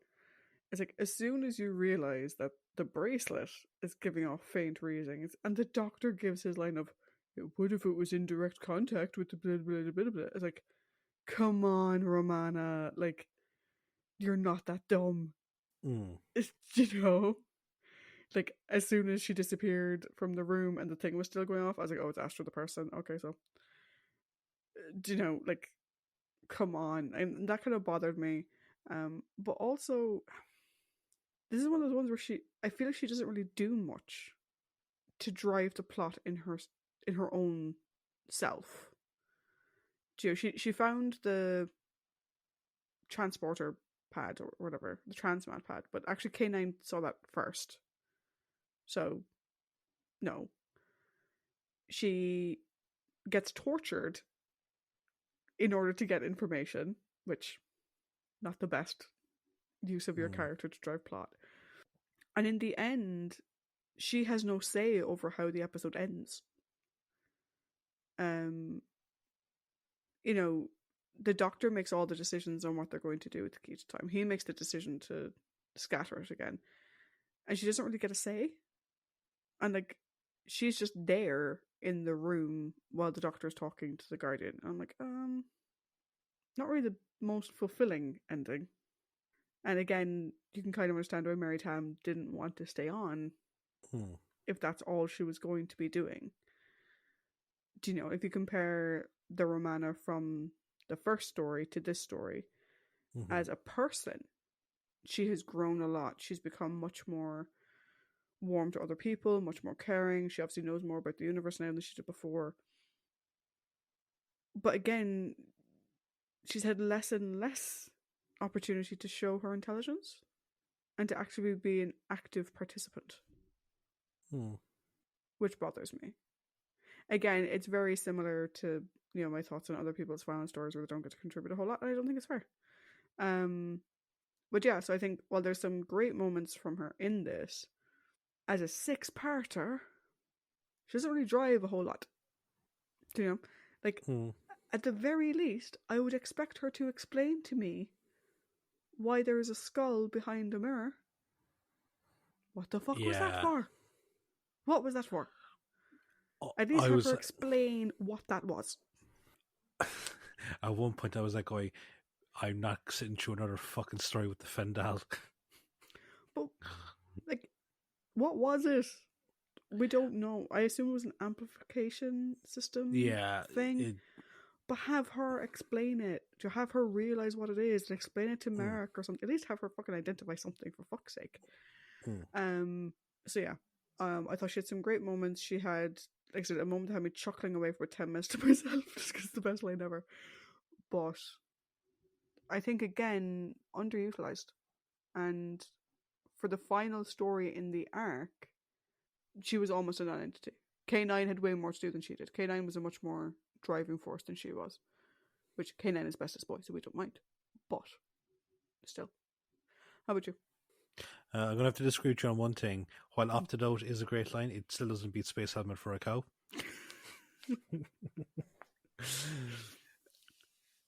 Okay. I will agree. I will agree on that one. Yeah. But it's been a long time since we've had Space Helmet for a Cow. I deserve another thing that I can laugh at. Okay, fair enough. I don't think we'll ever have another Space Helmet for a Cow moment. No. Cool. So a couple of things. No, in comparison to last week, it's a significant improvement in terms of Romana's portrayal in the story and her presence in the story. You could literally take Romana out of that previous story, and it would make a difference. Here, she doesn't drive the plot in a huge way. She does have a moment where she saves everyone. The Doctor had completely forgotten about the Marshal's impending attack. That is true. She's the one that reminds everyone that the fucking planet is about to be nuked to shit. That's true. Yeah. We'll give her the win on that one. Yeah, it's done in a very good way. The Doctor, we're forgetting something. What? The Marshal. And he's like, I love, because I paused it for my recap writing, and like it's just the way I pause it. Tom's curls are all like fucking like a foot behind his head because his head is snapped back before he takes off. There's things here that I like. As I agree, it's not a great way to show a character's progression or a character's strength through, or especially female characters, through torture. It does feel like kind of a fucking cop out. But I do have to admire the fact that she's like, I'm willing to fucking die just so that you don't get your hands on the key to time. Because she's defiant, you know? She's not begging for it to stop or anything like that. She's defiant, and she's telling the Doctor, do what's necessary, make the sacrifice. As I said, alerting the Doctor, reminding the Doctor of the secondary dangers. Thought that was great. The other thing though that I liked was she isn't afraid to call people out in their bullshit. Like, so you kind of pointed out, calling the Doctor callous because of he didn't seem to care about Astra. But then also the bigger thing of what sort of a person are we in service to if they're so blasé about imprisoning one person's soul forever. Like she's effectively calling to question how white is the White Guardian, in terms of like the light side of things. And also at the very end, and it's something that is actually going to be echoed by other characters later on down the line, and it's probably been mentioned by people before. We just haven't talked about it. The Doctor does seem to kind of blunder his way into situations whilst being responsible for the lives of other people, and he does seem to have this sort of carefree attitude about it. So when he makes the whole thing of, oh, I don't know where we're going next, she does kind of fucking snap at him, like to think of like, do you ever consider the ramifications of your actions, or the ramifications of your arrival at places? So I like that she's not meek, and she's she doesn't stay away from confrontation. She calls it out. Now, I would say I would agree that for a lot of it, she is outshined by K9 because she doesn't really progress. If she's not beside the Doctor, she's adjacent to him, and she does seem to be babysitting Astra a lot for the story, and Merrick. She's babysitting the two of them. Oh, Jesus Christ! Like, yeah. I think did you mention about her? There was just like her confrontation with Marek. It's like that's like just scolding a child. Yeah. I agree that, yeah, it's a poor last story for her. And again, like, there was the whole thing. We didn't know that she was going to be leaving. Maybe there was something that was bigger and better. But it also kind of reminds me of Carol Ann Ford. She was promised X, Y, and Z, and had very inconsistent writing, so she decided to opt out here. And all I can say is I'm very sad to see Mary go, because she really fleshed out Romana. Like, we started off with the Ice Queen, and we now have a person that makes jokes, is capable of, standing up for herself, isn't made of glass, isn't the shrieking, the damsel in distress. Isn't just the by the book. Yeah. The manual says. Actually feels like a protege. And I'm going to miss Mary Tam as Romana. Me too. I'll talk more when we get to our overall about a bit more on the whole end of it. But yeah, like, I didn't know what to expect going into this season with Mary Tam. Again, might just be me. Most people don't mention her.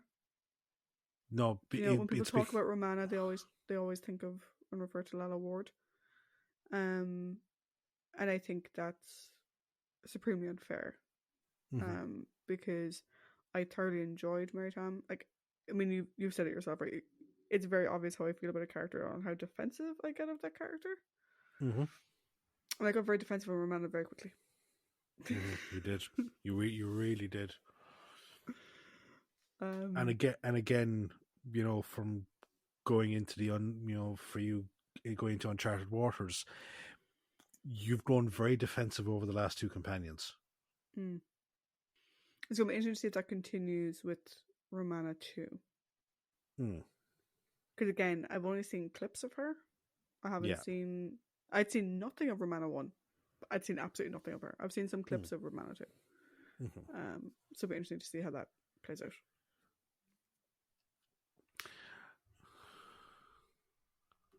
So we have our prominent characters next. So we have Astra, Merrick, Shap, and Drax. So, how would you like to do? Let's do them in that order. Fuck it. We'll do them in that order. Okay. Astra. Yes. Astra is an idealist who I think has watched too many of those soppy romance movies. In fairness to her, though, like, she clearly cares about her people. You know, she wants this war over. To the point where she's technically willing to commit. What is it, treason when she's the leader of the people? She's willing to commit treason against her people, but not against necessarily the leadership because she is the leadership. No, it's like she's attempting to broker a peace. It's not like she's arranged a coup behind the backs of the But the fact that she's even willing to do that, it says a lot about Astra as a person. What I didn't like about Astra, this isn't actually one of the things that made me feel bad for Astra is the fact that she reminded me very much of the Queen of Peladon. Because Astra has no power. She is the last surviving member of the Royal House of Atreus, which sounds like something from Dune. Yeah. But she has no power. The Marshal has total control of everything. And to the point where, like, a soldier was lied to her face and locked her in a radiated room. Aside from Marek, none of them show any loyalty to her whatsoever. Even Shap, once they get to Zeos, Shap doesn't give a monkey's about her. This is your leader, I presume? Like, is she just like royalty in the sense like she's off the site, she has absolutely zero power, and she's literally just a person who happens to be royal and lives on this planet? Or is she actually the leader of these people? Because it seems like no one follows her. Do you know? And I don't know if that's because she's quite young, the Marshal is a very domineering character, or whatever. But I feel really bad for her. That, like, none of these people seem to have any loyalty to her. Which is horrible. When you consider the fact that, like, she's willing to sacrifice so much for them, and none of them seem to have any loyalty to her. Which is shit. Of course, like, a lot of the Astra that we see is actually mind controlled Astra, so it's kind of hard to speak to that. But like Astra herself, I feel bad for her. Do you know? I feel bad for her as a person. Obviously, she's a segment of the key to time. She's destined to die and whatever. But I just feel bad for her as a person. Do you know? Like, she's not a bad leader. She's someone who clearly cares very much about her people, and they don't seem to give a fiddler's fuck about her. I will say, though, and I'll get to it more when we talk about Merrick, those two fucking deserve each other. And a few too many sloppy romance movies. I think. How about you? I agree that it's very hard to get a proper read on her because she's only independent for one episode. The rest of it is either under mind control or in the trance. yeah, captive or in the trance of transitioning into the segment. Um, but no, I agree. Yeah, that she's someone that clearly cares deeply for her people. You know, she's willing to. She doesn't let national pride or anything like that get in the way of what's best to keep them safe. And it is a bit disheartening that clearly you get the impression that in times of war, the royal family leave everything to their military, but they still make decisions as to we need to sue for peace or anything like that. But I think over time, as you said, she's the last surviving member, the Marshal has abused that power, and now she's just this figurehead. Like she's sent on like PR tours and morale boosting, and it is quite disheartening for her. And then her ultimate fate is as a pawn in a much bigger game that you wonder, does she have any agency in life at all? Mm. It's sort of like, I mean, the way Romana reacts to it, to me, is very much like how characters reacted to Harry Potter being the seventh Horcrux. Mm-hmm. Do you know, like, this person was raised to die. Mm-hmm. Except, I think the only caveat with Astra is that she wasn't really, like, the only reason they had to go find the pieces is because the White Guardian figured out the Black Guardian was going after them. Mm-hmm. So it's entirely possible Astra could have lived her life and died a natural death, and then there just is no sixth piece because it is dead, or her body reverts to being the sixth piece after she dies. So she could have gone her entire life never knowing that that's what her body would revert back to when she dies, or whatever. But this whole idea of like raising someone for slaughter, mm-hmm. It's really shit. I don't like that motive, particularly because she is a child. Like, she was conceived and she was born and she grew up. And so the way it sort of came across to me was that, like, it's something in her DNA. It's a generational thing. Mm-hmm. So, like, it started with someone who maybe was given part of a key or something, was exposed to the other keys, and over the years it became more concentrated until finally you've got Astra, who's just pure key to time energy or whatever. Yeah. They don't really explain it very well. No, but you because do get the sense like she was conceived. Because like 2 of the 4 segments, so like one is a person and the other one is a planet. And say, for example, now clearly Califrax is some bit from the pirate planet. It's some bit habitable, right? Because the Doctor had talked about there being there previously. What happens if there was settlements on Califrax at the time they reverted? If it hadn't been mined by the pirate planet, and they needed to go retrieve it, would like just a section of Califrax all turn into the segment? Would the entire planet vanish and all those people would just be like Alderaan, like fucking floating in space? Yeah, the way I saw it with Califrax is kind of like, and we've seen this in Doctor Who stories since, where it's like the segments were scattered to the winds of space and a planet formed around it. Yeah. So they could have mined for it.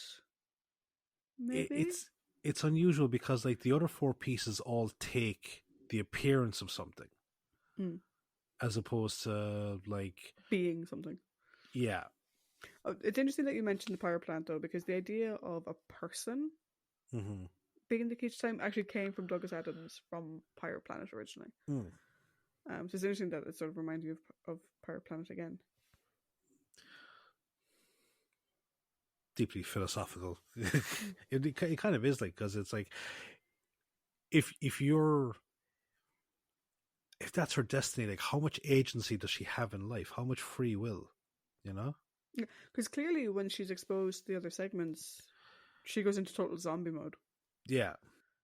You know, and like you sort of see it as like there's three sort of options. She's the Anakin Skywalker, where she's made of Keach time energies, and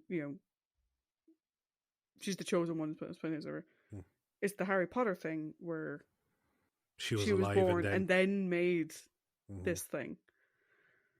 And then you have the sort of culmination of both, which is that like she has no, because those two characters at least have agency. They can make choices and they can make bad choices. Yeah.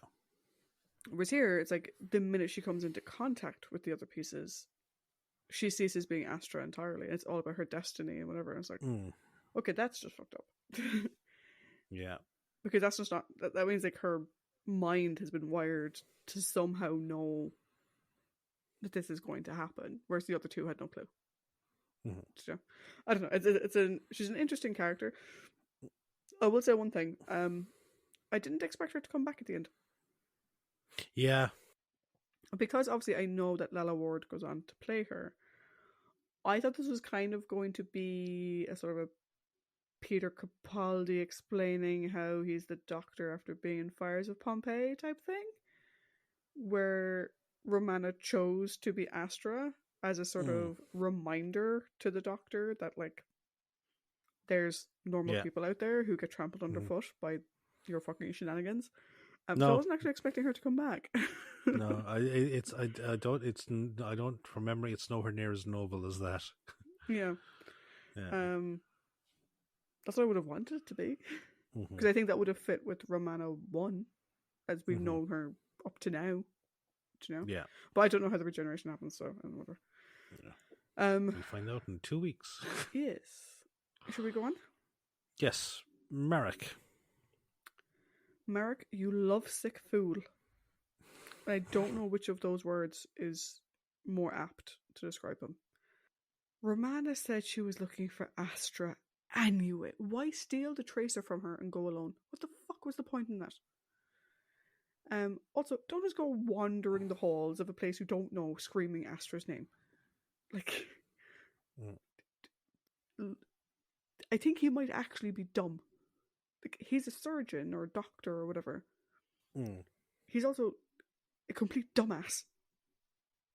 Like, everything he does and every way that he reacts.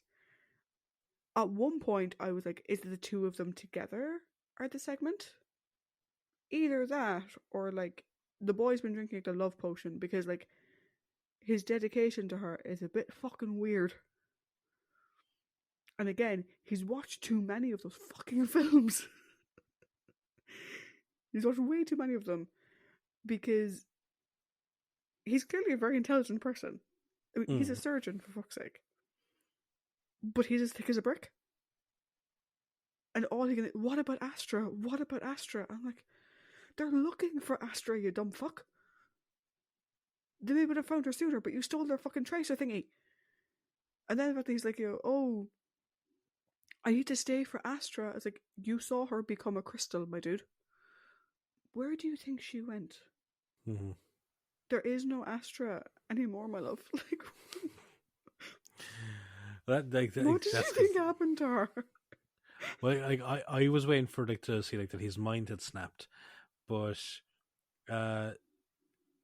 in relation to snapping minds, as being a surgeon who's lovesick and is also an idiot, I have 3 words for you: Major Frank Burns.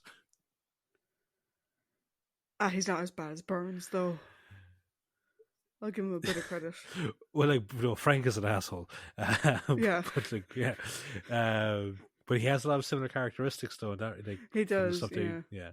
If you take Major Frank, if you take the hot lips obsessed part of Frank Burns, yeah, and remove the creepy, childish narcissist part of Frank Burns, yeah, then you kind of get Marek.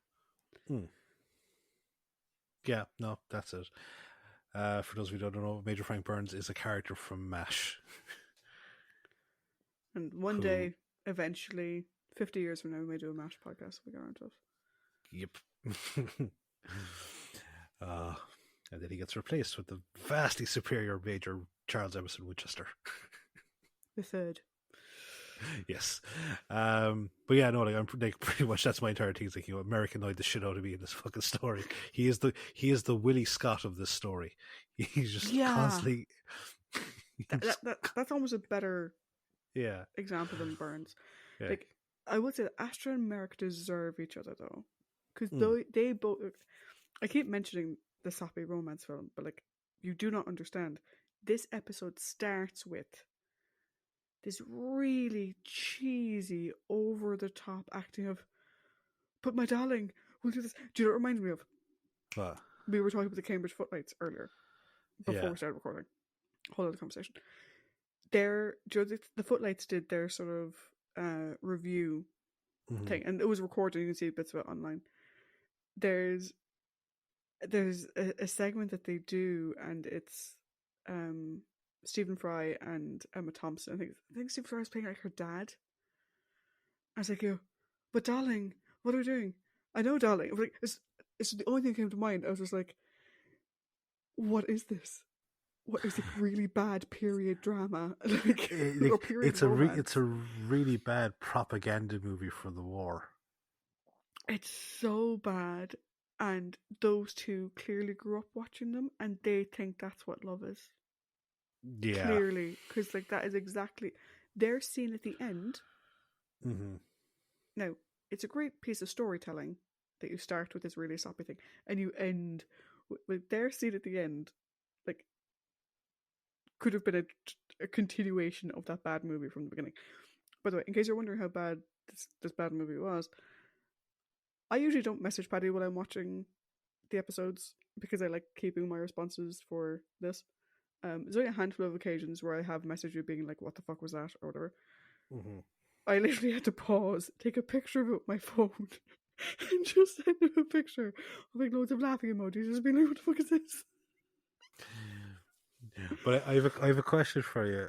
Were you laughing at like the cheesy nature of like the movie, or the caption that you photographed, which is there are him looking longingly at a woman, saying that there are thousands of young men out there dying for it? Bit of both. Okay, fair enough. Good, because if you hadn't said a bit of both, I would have been very disappointed in you. No, it was a bit of both. I may have chosen an exact moment to pause. Yes, to take good. a picture. Good. But yeah, they fucking deserve each other. More power to them and their weird planet thing, whatever. Yeah. Yeah, but as I said, that's literally my comparison. He's Willie Scott and Frank Burns mashed into one. He's just so annoying, and he's completely blinded to rational thinking throughout this entire fucking story. So, how about Major Sharp? Major Shap. Major Sharp. I did wonder else. how many times you say Sharp. No. Shap is so confusing. Like, there are two different Shaps. Mm-hmm. There's the first Shap we see, who is the most passive, blasé officer I've ever seen portrayed. Whereas like, we're losing more men. Yes, sir. We'll fight them back. We'll like, you've got the marshal being like all like rah, and then Shap is like, yes, sir. No, sir. Why are you talking to yourself, sir? He's so blasé. Oh my god! Just again, you're coming up. The way you describe characters. I'm just coming up with more comparisons. He's like Kif from Futurama.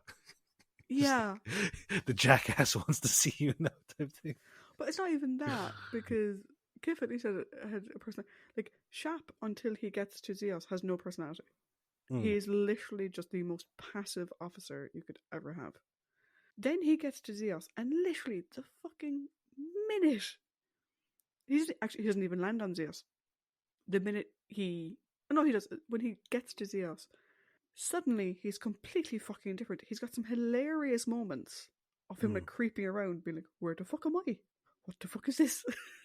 His gun looks like one of those things that you get to make like perfectly portioned pancakes. Just like flip it the other way. But like on Zeos, he's completely fucking different. He's slapstick. He's funny, as in like he's been put in funny situations. I'm like, this is a completely fucking different person. And then he gets back to his planet, Atrios, and he becomes a bit more competent, but also like this fun, easy. I'm like, who the fuck is this person? Yeah, but it's all like how he gets back to Atrios is he is shot, and then he acts like he's just got an electric shock as he goes Barak, and his eyes bug out, and he pratfalls back in. Up. And he pratfalls back into the transmat, and he lands back on Atrios. Oh, but yeah, I think Shap is. I don't know who Shap is. Like, I literally have no clue what we're meant to think about Shap and who he is. It's no, yeah, like because you kind of said it, like because he's not what you expect when you first see him, and you gauge his looks at the Marshal. You expect he's going to be like this Captain Knight from the Web of Fear or Wyszynski from Planet of Evil type second in command, which is like, my fucking superior's a bit of a pain in the ass, but fuck it, they're competent and I'll follow through until such a time as it is. But then he just ends up being the comic relief character. Like, he's so fucking weird. Like, some of his facial expressions remind me of, do you remember Next Generation, when Barclay has his three musketeers, and like he just has little mini Riker. He just kind of reminds me. It kind of reminds me of that as well. You can tell that we're going to be watching Picard later on. But yeah, he's not what you expect, and that in itself also, I think, adds to a small bit of the pacing issue with this story, because his characterization is all over the fucking place, and you don't really know what to expect from any scene that he's involved in. Like, I ended it and I was like, what are my thoughts on Shap? I'm like, Shap who? No, which Doctor one? Who. Which one? Do you know what I mean? We see three. Which one do you want my opinion on? So yeah, a very interesting character, I suppose. Definitely a strange character. Because, again, you can't get a proper read in him. Like, where does his loyalty lie? Is he loyal to the Marshal? Is he loyal to Atrios? Is he... You don't know. Because he's literally just there to be the comic relief. I suppose, speaking of the other comic relief portion of this fucking story, I was watching this story the other night, and I was like, cool, at the list of characters you've given me, I'm like, grand, I know who that is. I'm like, who the fuck is Drax? We're on to episode 5. What's he on about? There's no one else. And then suddenly this guy pops up out of fuck off nowhere. I don't know what Drax's purpose was in this story. He makes no fucking sense whatsoever. And he creates a big sort of hole in the narratives I'll get to later on. But he's very odd. And it's weird to see a Time Lord presented this way. I sort of see him as like, we have the High Council and whatever. We have Romana, who started as being a bit of an ice queen and has now gone through a nice bit of development and is much more personable. We have the Doctor, who's the odd one out. We have the Master, who's a bit more than a little bit tapped. The closest character we've seen to Drax is the meddling monk. But it's as if someone said, like, what if we had a meddling monk type character? Someone else who's out, for himself, doing his own thing. Is he causing hassle? Is he not? Doesn't matter. He's just, out for his own gain, really. Not quite as bad as the Master in terms of, whatever. Oh yeah, we could do that. Yeah, that'd be very interesting. And then why don't we make him Delboy? Yeah. Why don't we have him be, the idiot Time Lord? He failed, or he barely passed. No, he flunked out. He flunked out. It's like, okay. And like, he makes his living, traveling the stars, being basically a used car salesman or a mechanic. and he's not even good at that. It's like, And I think the other thing as well is that he speaks like a proper Cockney, and he says, "Oh, I spent 10 years in Brixton prison," and it's like, right. I can't imagine a Time Lord getting that into being a Cockney unless they were the Gallifreyan equivalent of a Cockney to begin with. yeah, and like there was a dark part to him though, which is that like his TARDIS is not there. Mm-hmm. And so he was always planning on hijacking the TARDIS of whoever came to get the segment. Mm-hmm. That was always his plan. Yeah. And he's like, well, I didn't know it'd be you. And I was like, hold on. You were planning on booting whoever's TARDIS it was and leaving that person behind. What? Like, he's just such an odd... I don't get why he's there. Like, I remember the character of Drax. I didn't think it was in this story that he appeared, but I remember Drax. And I remember just thinking, even back then, where the fuck did this come from? Because if you take a look at the other Time Lords that have appeared within the confines of the show, right? You have the meddling monk. There was an entire story built around him. He reappears in the Daleks' master plan, which is fine because he's not there for the end game. He appears as a tertiary villain in a very, very long story. You know, he's not brought in as a. He's there in the last, just after the halfway mark, from what I remember. He's only there for a few episodes, but then the story continues on without him afterwards. Then the next one we see is the War Chief, who's built as an antagonist for the majority of the story until Philip Maddox's teeth entered the equation. Then it's like odd appearances throughout John Pertwee's entire tenure, you know?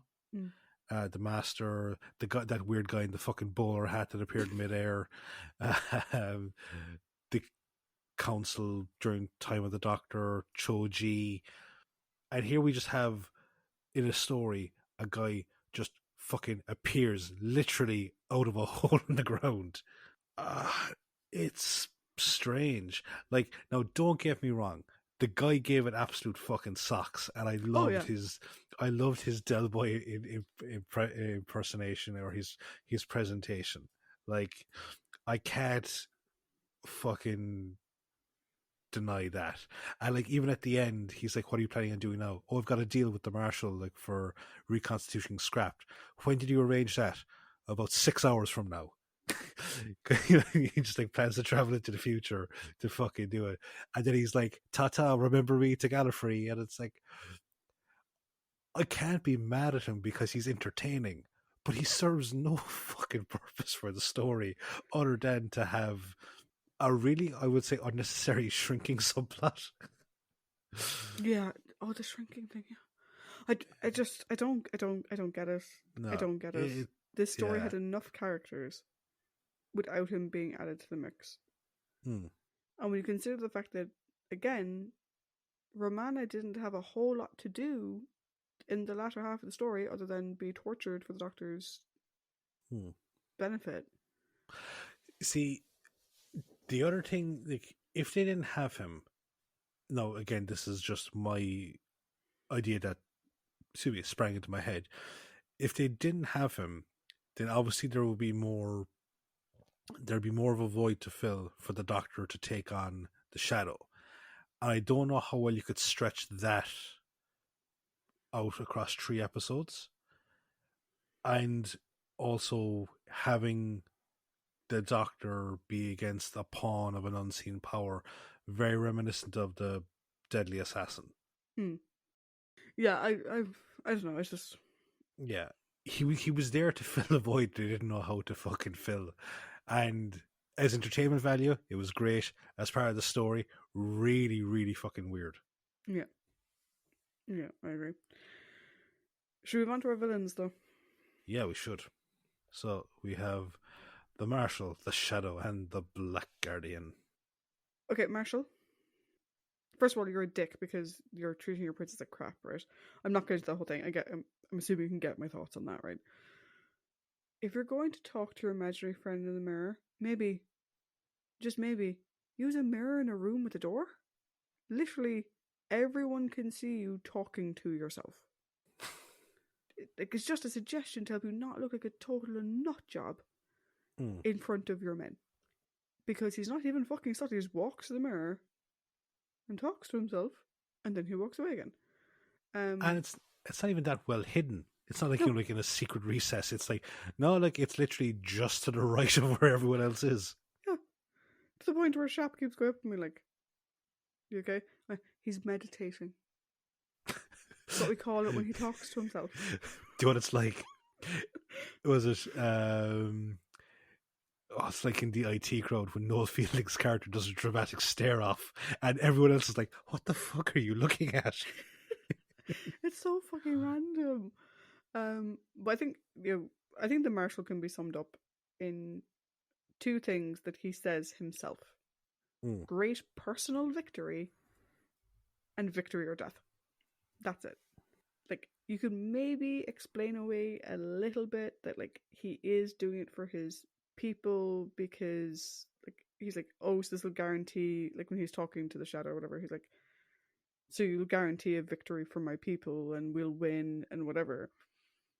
But then later on he's like, this will be a great personal victory. It's like he doesn't care about peace, he cares about being the winner. And it's either he wins or he dies, and those are his two options. And it's like, you, sir, are I don't even know the word. I can't think of an appropriate word for him. But yeah, because you can't blame all of his behavior on control by the shadow, because when the shadow stops controlling him, we still see great personal victory. We still see victory or death. Yeah. And it's like, that was always you. That was always you. Yeah, no, there are times trying to get the princess out of the way was always him. Not wanting to negotiate peace was always him. And it's like, you, sir, are a bastard, bellend, donkey, whatever word I usually use to describe bad people. He's bad people. Yeah. You used to say a different word, but we can't say it because it's it's a bit of a slur. Is it the word that we said we wouldn't say? No, it's a different one. It's a one that we called someone before that was pointed out that you can't really say that about somebody. You're like, all right, fair enough. Oh, yeah, that one. Okay, yeah. No. So he started off reminding me of like those Russian generals from World War II, with the propaganda speeches and this whole like victory over death aesthetic. But then it actually, because of talking about Shap, he now kind of comes across a bit like a Zap Brannigan. He was I achieved victory by sending wave after wave after wave of my own men at the situation. Like he's literally throwing the kitchen sink at the enemy at this stage of the game, but still carrying on like victories within their grasp. Yeah, they have like 6 fighters left. Yeah. And then at the very end, 3. There's just your escape, your fighter. So. Yeah, your personal shuttle. So it's like, cool, strap every single fucking bomb we have to it. It's like, oh god. No, he's a complete narcissist. There is like the what? So, you and I were talking Greek mythology and ancient Greek literature earlier on. Mm-hmm. To call the man who keeps talking to himself in the mirror a narcissist, yeah. A bit fucking on the nose there, Paddy. You're so handsome. Well, yes, I am. Why, thank you very much. Yeah, no, he's a complete narcissist. And he's not. The thing is, like, he's not even insane. That's the worst of it. He's not insane. He's perfectly fucking sane the whole time. He's just a fucking narcissist, debt or glory, so long as it's not my debt, type of general. And I don't like the idea of him not facing repercussions for this. Well, see, and this is the thing, because we don't see Shap aligning with Astra, Yeah. Because if we did see Shap aligning with Astra, then we can say, well, Shap and Astra will hold him to task.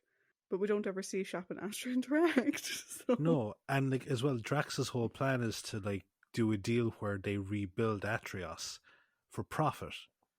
So not And only is he says he's doing the deal with the Marshal as well. yeah, that's what I mean. Like, you know, like Drax says he's doing that with the Marshal, and they're going to split it 50-50, 60-40.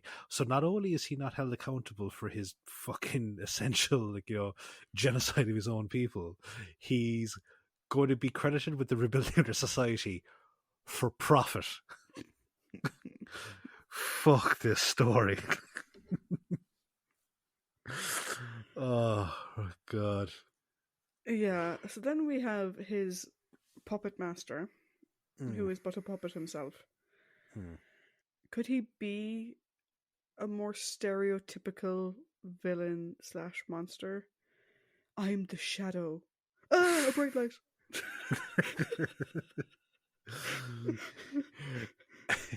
to be fair though, I did think his presentation is kind of cool looking. Oh, it is. But when, Yeah. When he says I'm the shadow, I'm Shadow, like, yeah. oh, I didn't think you meant an actual fucking shadow. Yeah. Like the fact, like when the TARDIS are open, he's like, ah, the light, it burns. No, my hands, which are also made of me, Yeah. will protect me. Yeah. A 60-watt bulb, you fucking monster. So his plan was very elaborate and dependent on a number of factors, some of which, again, I have to wait till my overall because it needs to be like seen in its entirety. But what was the skull for? Like, what was the skull for? I think the Shadow is an interesting middleman. Clearly, in any other story, I think he would have been very intimidating.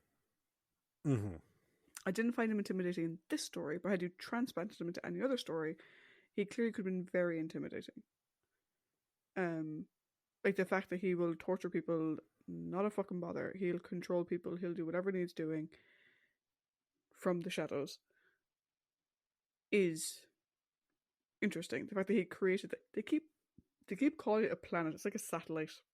Yeah. Like it has like 4 satellite dishes around it. But the fact that he placed it in between the 2 planets so they couldn't communicate with each other. Fucking ingenious.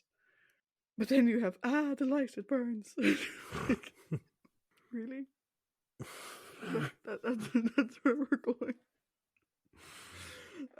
So I think in any other story, I think he could have been very intimidating, but in this one, it didn't stick the landing for me. And he just came across as like the stereotypical, "Mwahahaha, I shall torture your friend and you shall tell me what I need. And then I'll do a weird procession of holding the box and having all of my men fall in line behind me.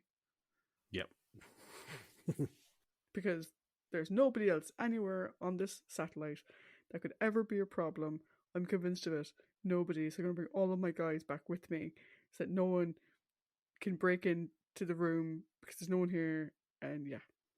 Also, this satellite, so this man-made metallic structure that seems to be entirely internally decored to be a rock cavern. Yeah, I didn't get that either. Yeah, wait. It's a metal structure. How the fuck did Drax dig tunnels in this thing? I don't get that either. It made very little sense. Just finding more fucking problems with it. Visually, his appearance is a great counter to the Doctors in the terms of the pawn of the Guardians. You mentioned the White Guardian, the Guardian of Light and Goodness, would have a debonair looking champion versus the Black Guardian, the Guardian of Darkness and Misery, or whatever. His one would be reflected in a sort of a Grim Reaper-esque charred fucking thing. So I think that was kind of a cool aesthetic. I like how there were times where he genuinely did have the upper hand. which is great. It's always good to have that in these stories because we've said it before, if the Doctor has the upper hand the whole time, it just gets kind of fucking boring, you know? But there's one problem here, and I just actually realised it, okay? Mm. In a 6-part story that has 2 planets, there's so much back and forth going on here. There's so much back and forth that leads to kind of nowhere. Whereas if you compare it to a 6-parter that's based on 1 planet with a lot of back and forth that led somewhere, which is Genesis of the Daleks. Yeah. Yeah. I like the Shadow, but I think we were kind of robbed of him as a bit more of an intimidating presence because of the presence of Drax in it. As now, it could have been like that if they tried to stretch him out for too long. He would have floundered. Yeah. But you can imagine, Jesus, like, why didn't they just do like the last 4 parts where like the Doctor and him are like wagering segments in like competitions or something like that? You know, I don't know. Yeah, I know. I agree. Like that, it just feels kind of underutilized a small bit. Like, a lot of potential there, really lot of potential. Like when I was watching it, I was very interested to see who played him because I genuinely thought it was the guy who played Noah in The Ark in Space because Ah, they use a similar voice modulation for him. And literally every time he spoke, all I could hear in my head was Noah being like, Vira, yeah. hear me. It's literally all I heard because the voice modulation was the same. But yeah, an interesting villain in the wrong story. Mm-hmm. Probably the best way to Yeah, describe him. yeah. I think the story let him down. Yeah. The story let him down. And then we have our last villain, the Mm-hmm. ultimate villain that we see for the first time in the story. Negative man. For fuck's sake. I don't have much to say about the Black Guardian. We don't get to see a whole lot of him. I will say, good plan. In the sense of, don't chase the Doctor around the universe. Meet him at the end. Yeah. And have him bring all the pieces to you. Sit on one piece and wait for him to bring the rest to you. Brilliant plan. Yeah. A-star. How the plan was implemented, that's confusing as shit. What the fuck? That, I, like, third planet, whatever, again, I don't get it. I don't think we get to see much of the Black Guardian here. I love the way he's like, I'll just pretend to be the White Guardian, even though we don't look anything alike. I'll just flood myself with white, and he will think that we are white. Wait. I've discovered another. I think I've discovered another flaw in this. For fuck's sake. All right. No. Don't get me wrong. The plan is superb, but neither of the Guardians know where the pieces are. No. The Doctor has to find them. Yep. How does he know where the 6th piece? How does he know to set a trap at the 6th piece? Because the White Guardian said the Black Guardian was searching for them. All right. So he presumably would be able to find them himself eventually. Okay, fair enough. Right. Okay, yeah. So if also, he's like the Black Guardian and the White Guardian have knowledge of all time and space. So I bet once the Doctor knew where it was, the Black Guardian immediately knew where it was. I bet he was wishing I could have just met that giant fucking squid, or that statue from that planet with that fucking android. A couple of things here about the Black Guardian. He really doesn't seem to get this whole. The White Guardian is he does the exact opposite of everything that I would do. So I'll still casually disregard one person's life where I know that goody two shoes would do anything he can to save it. Curses hoisted by my own fucking petard. Yeah, that's the thing. All he had to do was lie. All he had to do was, once you give me the key and I usher it to safety, I will separate Astra's essence from the segment, or just come up with some bullshit lie rather than kind of going, fuck the bitch, you know? Yeah, because he explains away the fact he does not look like the White Guardian, which I thought was very funny. Yeah. He's like, because Romana's like, that's not the president. Like, no fucking shit, Romana. Yeah. He's like, oh, Romana, my child, I can look like whatever I want. Yeah. I was like, cool. But you can't actually look like the White Guardian because the guy Cyril isn't actually available. Yeah. It's like, the doctor's like, that's not the president. You know, he doesn't look like the president. Well, neither did the Colonel Sanders looking guy that I fucking spoke to. Yeah, because that was the story beat that I had, which was, I think that was more so for the overall. I think the reveal of him being the Black Guardian is hampered by the fact that they didn't have Cyril. Yeah.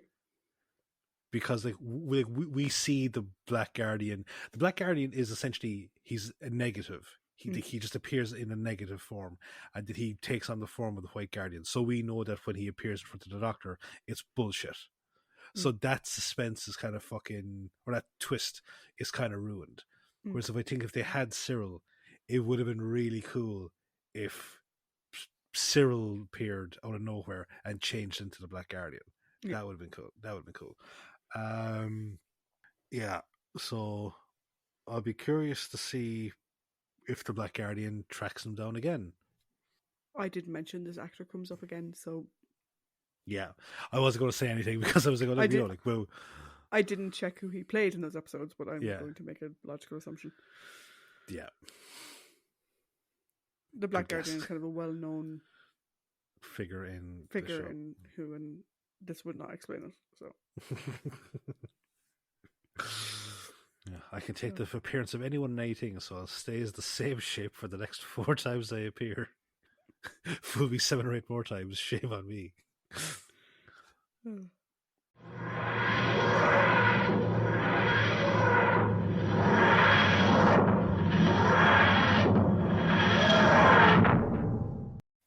So we have reached the end of the road to the key to time.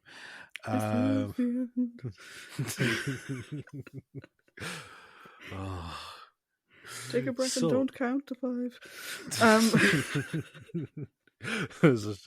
Hold your breath and count to 10 again and again. And again, and again. And again, and again. Wait, there's a 9. I saw an 8. Wait, no, back to 10. Cool. So, we're kind of tired. How about you give us your thoughts on your overall? Okay. You said a second ago, the more and more we were talking about, the more and more plot holes were coming up. The more we talk about, the lower and lower the score is getting. And it wasn't very high to begin with. So I'm going to set aside the character stuff. Okay. Right, because we've discussed that already. K9, bestest boy ever. Romana, some good bits but massively underutilized. Doctor, 1 or 2 good bits but nothing really outstanding. Supporting cast, whatever. Villains, weird, underused, and not really worth discussion. Right? The story makes no sense, right? What was with the fucking skull thing? Right? It bothers me. It bothers me. So fucking years from now, I'm going to chisel that into your fucking headstone. What was with the skull thing? It bothers me, right? 1. 2, you raised the point. That's not a fucking planet. It's a space satellite. Why is there caves? No sense. 3, why do none of the people on this planet actually care about their princess at all? Assholes. 4, no one... Okay. This is where I need to do some explaining. Where are the Zeons, whatever they're called? Where are they? Well, I think it's kind of casually thrown away, explained that they're all dead, and Mentalis is just controlling a robotic fleet. Okay, but like, that's a throw. Like, I literally at the end being like, but where did they go? Or there's the darker. Where did they go? There's the darker aspect of it, which is that Mentalis realized that the actual Zeon High Command were going to surrender, and in an effort to stop that, he had every single Zeon person murdered. Possibly. Don't know. Never explained. Drax, as a character, was brought in to fill a story that never should have been 6 episodes to begin with. They did not have enough story for 6 episodes. They had enough story for 4. They did not have enough story for 6. But he's brought in to say that he gave the Zeons this machine. I'm like, cool. I would have much preferred if it was like the Arsenal of Freedom, the episode Next Generation. In my mind, a slightly underrated episode Next Generation. Which one's that again? It's the one where Beverly and Jean-Luc fall down a hole. Oh, yes. And we find out the whole thing with Beverly's backstory that never gets fucking discussed ever again. Anyway, in the Arsenal of Freedom, these people created the ultimate weapon, which, like you said, ended up destroying them. Mm-hmm. And then it just kept on trying to sell itself to prospective buyers by doing demonstrations or whatever. That's what I was expecting to happen. I was expecting to find out that the Zeons are... The reason the Zeons never replied to any messages is because they were long gone because their technology killed them.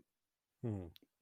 No, they didn't build the technology, they bought it, and Drax doesn't seem to particularly care, and no one seems to mention the fact that there are no Zeons. We do not say, oh, we don't take any captives. It's like, did they ever exist? Were they ever real? But then Shep says that he did see them before. They used to trade with them. Okay, so they did actually exist at one point in time, but you don't take captives anymore because their ships aren't piloted.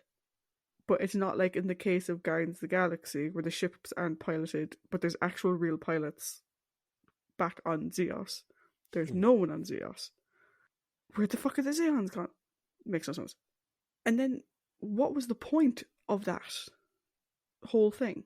Why have the two planets at war, trying to destroy each other? How does that get you the sixth piece? That makes no sense. And it's just like... The whole thing is a house of cards that's like built out of soppy napkins. It makes no sense whatsoever. Do you know, the slightest poke in one direction and all goes. Do you know? So, originally when I finished watching it last night or the other night, I gave it a 3. And then I was like, no, maybe I'm being mean. Maybe it's like a 3.5. And I was like, no, it's a 3. And then as we were talking, it got to a 2.5. And then it got to a 2. Because the story is shit. Like, the story itself is shit. It's the culmination of this big, epic, season-long adventure. And it goes out like a fart in the bath. It's just like... you expect this big bang, this big, like... No. Done. Like, cool. Also, the whole thing was to collect the key to time, to collect all the segments that are scattered throughout the universe. What do we do at the end? Let's scatter them throughout the universe. And it's why, like I said, I get back to it, like Romana's whole thing. And this is, I wonder if this is why people don't mention Mary Tam as much. Her whole mission was to collect the keys to time, and at the end, they just disperse the keys to time together. So you could basically fucking skip this story entirely. You missed nothing. You missed the introduction of a possible villain for the future, and maybe a good ally for the future. I don't know if the White Guardian comes up again, I assume he does. And that's it. That's all you miss. You could watch literally the first episode of the first story of this season and then just jump to next season because nothing actually carries through except Lala Ward. Yeah, but you just whatever. If there's no regeneration sequence and you've said that she doesn't regenerate into Lala Ward for the reason I thought she would, then just skip it. No, just from my memory, there's none of that, like, you know, like, why did I, who frowned me, there's not the who frowned me this face type thing to it.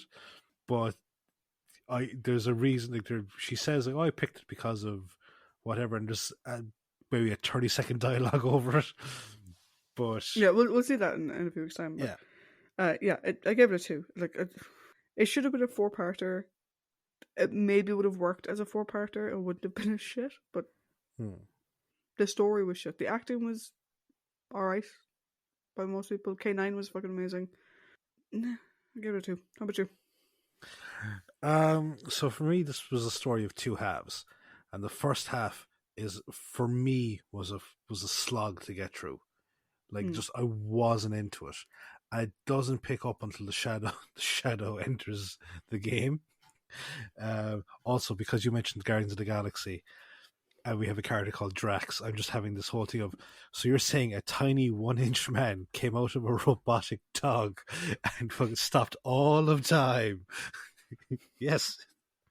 Yeah, so it doesn't really pick up until like the shadow enters the game. Our core trio have varying from good to great performances. You know, like as a K9 is the MVP of this story. I liked one or two of the guest stars' performances. I liked the guy playing the Shadow, and I thought he was cool. I liked Drax's performance because it was just fucking funny. Like, as I said, a Del Boy, like actually like just talking in Cockney slang. It was great. There's some we can't go over like the directional and script beats that are just make no sense. Why is the Marshal having these secret conversations 2 feet to the left of where everyone is? It makes no fucking sense. And why does he need a control thingy if he's doing it all of his own free will anyway? What's the control thingy for if the skull's there for him to talk to someone? Yeah. And also the Shadow can telepathically communicate to someone within the TARDIS, so why does he need an amplifier? What's the skull for, Paddy? Also, like, why are the control diodes in such an obvious fucking place as opposed to being like on someone's spine or the back of the neck? Back of the neck is easier to hide. Yeah, like, or just like somewhere that, like, you know, if you shake someone roughly, you're not going to fucking see it. Also, like, again, it's a visual choice with the Black Guardian going from like normal to a negative print. It's just stupid because all it really is pronounced is his eyes and his teeth, and he's just like this weird. He's like chewing on a particularly tough piece of toffee, and it for me again that loses the impact of this terrifying creature. You know, like he's meant to be like the antithesis to everything that is good and light in the universe, and he just comes across as a dick dastardly. So it started off as a 3 for me, but it's bumped down to a 2, and it was just I finished it, and then I watched it again last night because 6-parters you sometimes, and depending on how the pace of the 6-parters go, sometimes you miss out on stuff. Like you're like, what did that person do again? Whatever, and so I watched it back. And I was like going, all right, nothing. That person did nothing. I reinvested in their fucking arc for nothing. So yeah, as you said, this season-long arc started really strong, and it continued strong. But these last 2 stories really let it down. Like, even though we said, like, it wasn't on par with the first 3 stories, Androids of Tara was still good. It was still fun. It was above average. Yeah, but Power of Kroll it just added nothing. It was a story that we had seen before, not done as well as before, and the focus was weird. They had a great story. They had great subplot there that should have been the actual plot. Here, again, we have a great idea but poorly executed. Yeah, like, it's a bit disappointing because, like, we started off this season and we're going to compare it to the Keys and Marinus, which is like a similar type of thing but over a shorter episode length. And then we're like, oh my god, we're going to be comparing it to like season 12 and the start of season 13, or we're compared to season 12 and the start of season 13. And it's like, it didn't come anywhere close to them. Do you know? It didn't go as bad as season 15, which had Horrifying Rock and then just dropped off the edge of the reality altogether. But like, this season average is now 3.54. Oof. And after the first 3 stories, it was like 4.47 or something. It was rating really high. So, I mean, season 15 is still well below it, right? But like season 13 or season 14 beat it, season 13 beat it. Like what's the nearest one to it? It's 3.54. Probably season 3 or something. Season 9, you gave it a 3.3. Season 8, you gave it 3.65. I gave it 3.25. Season 6, 3.46 and 3.32 is probably the closest one.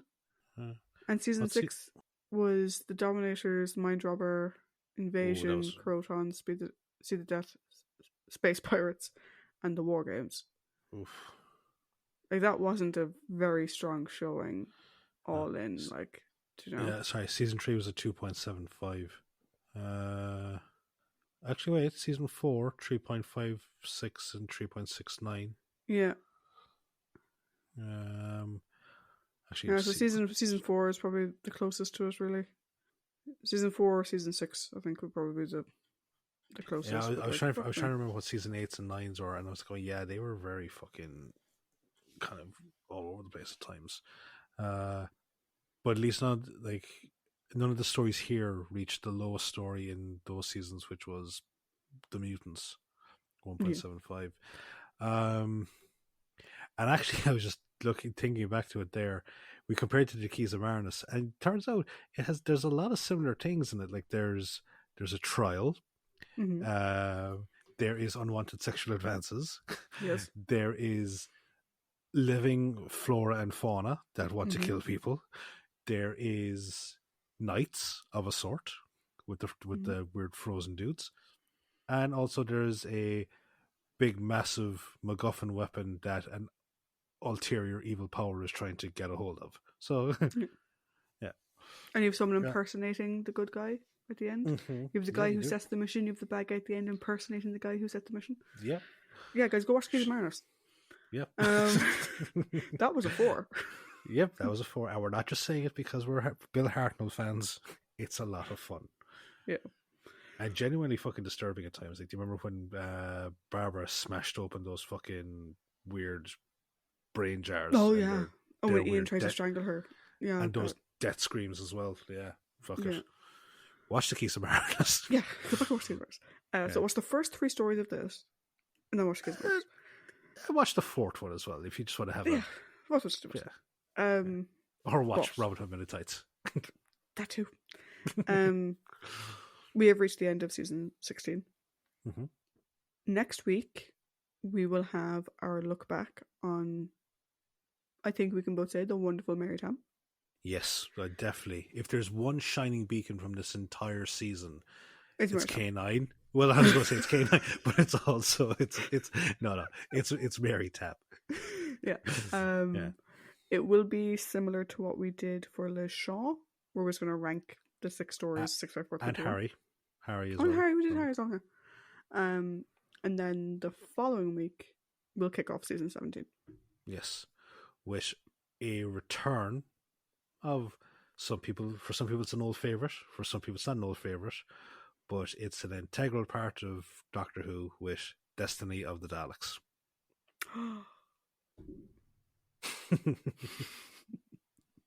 I always think the fact that the episode titles are of the Daleks is like, oh yeah, I'm gonna be so fucking mad when we get to Christopher Eccleston.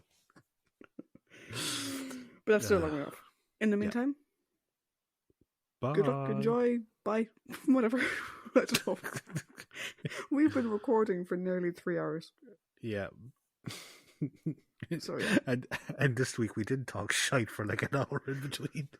No. Alright, but everyone, bye. Bye.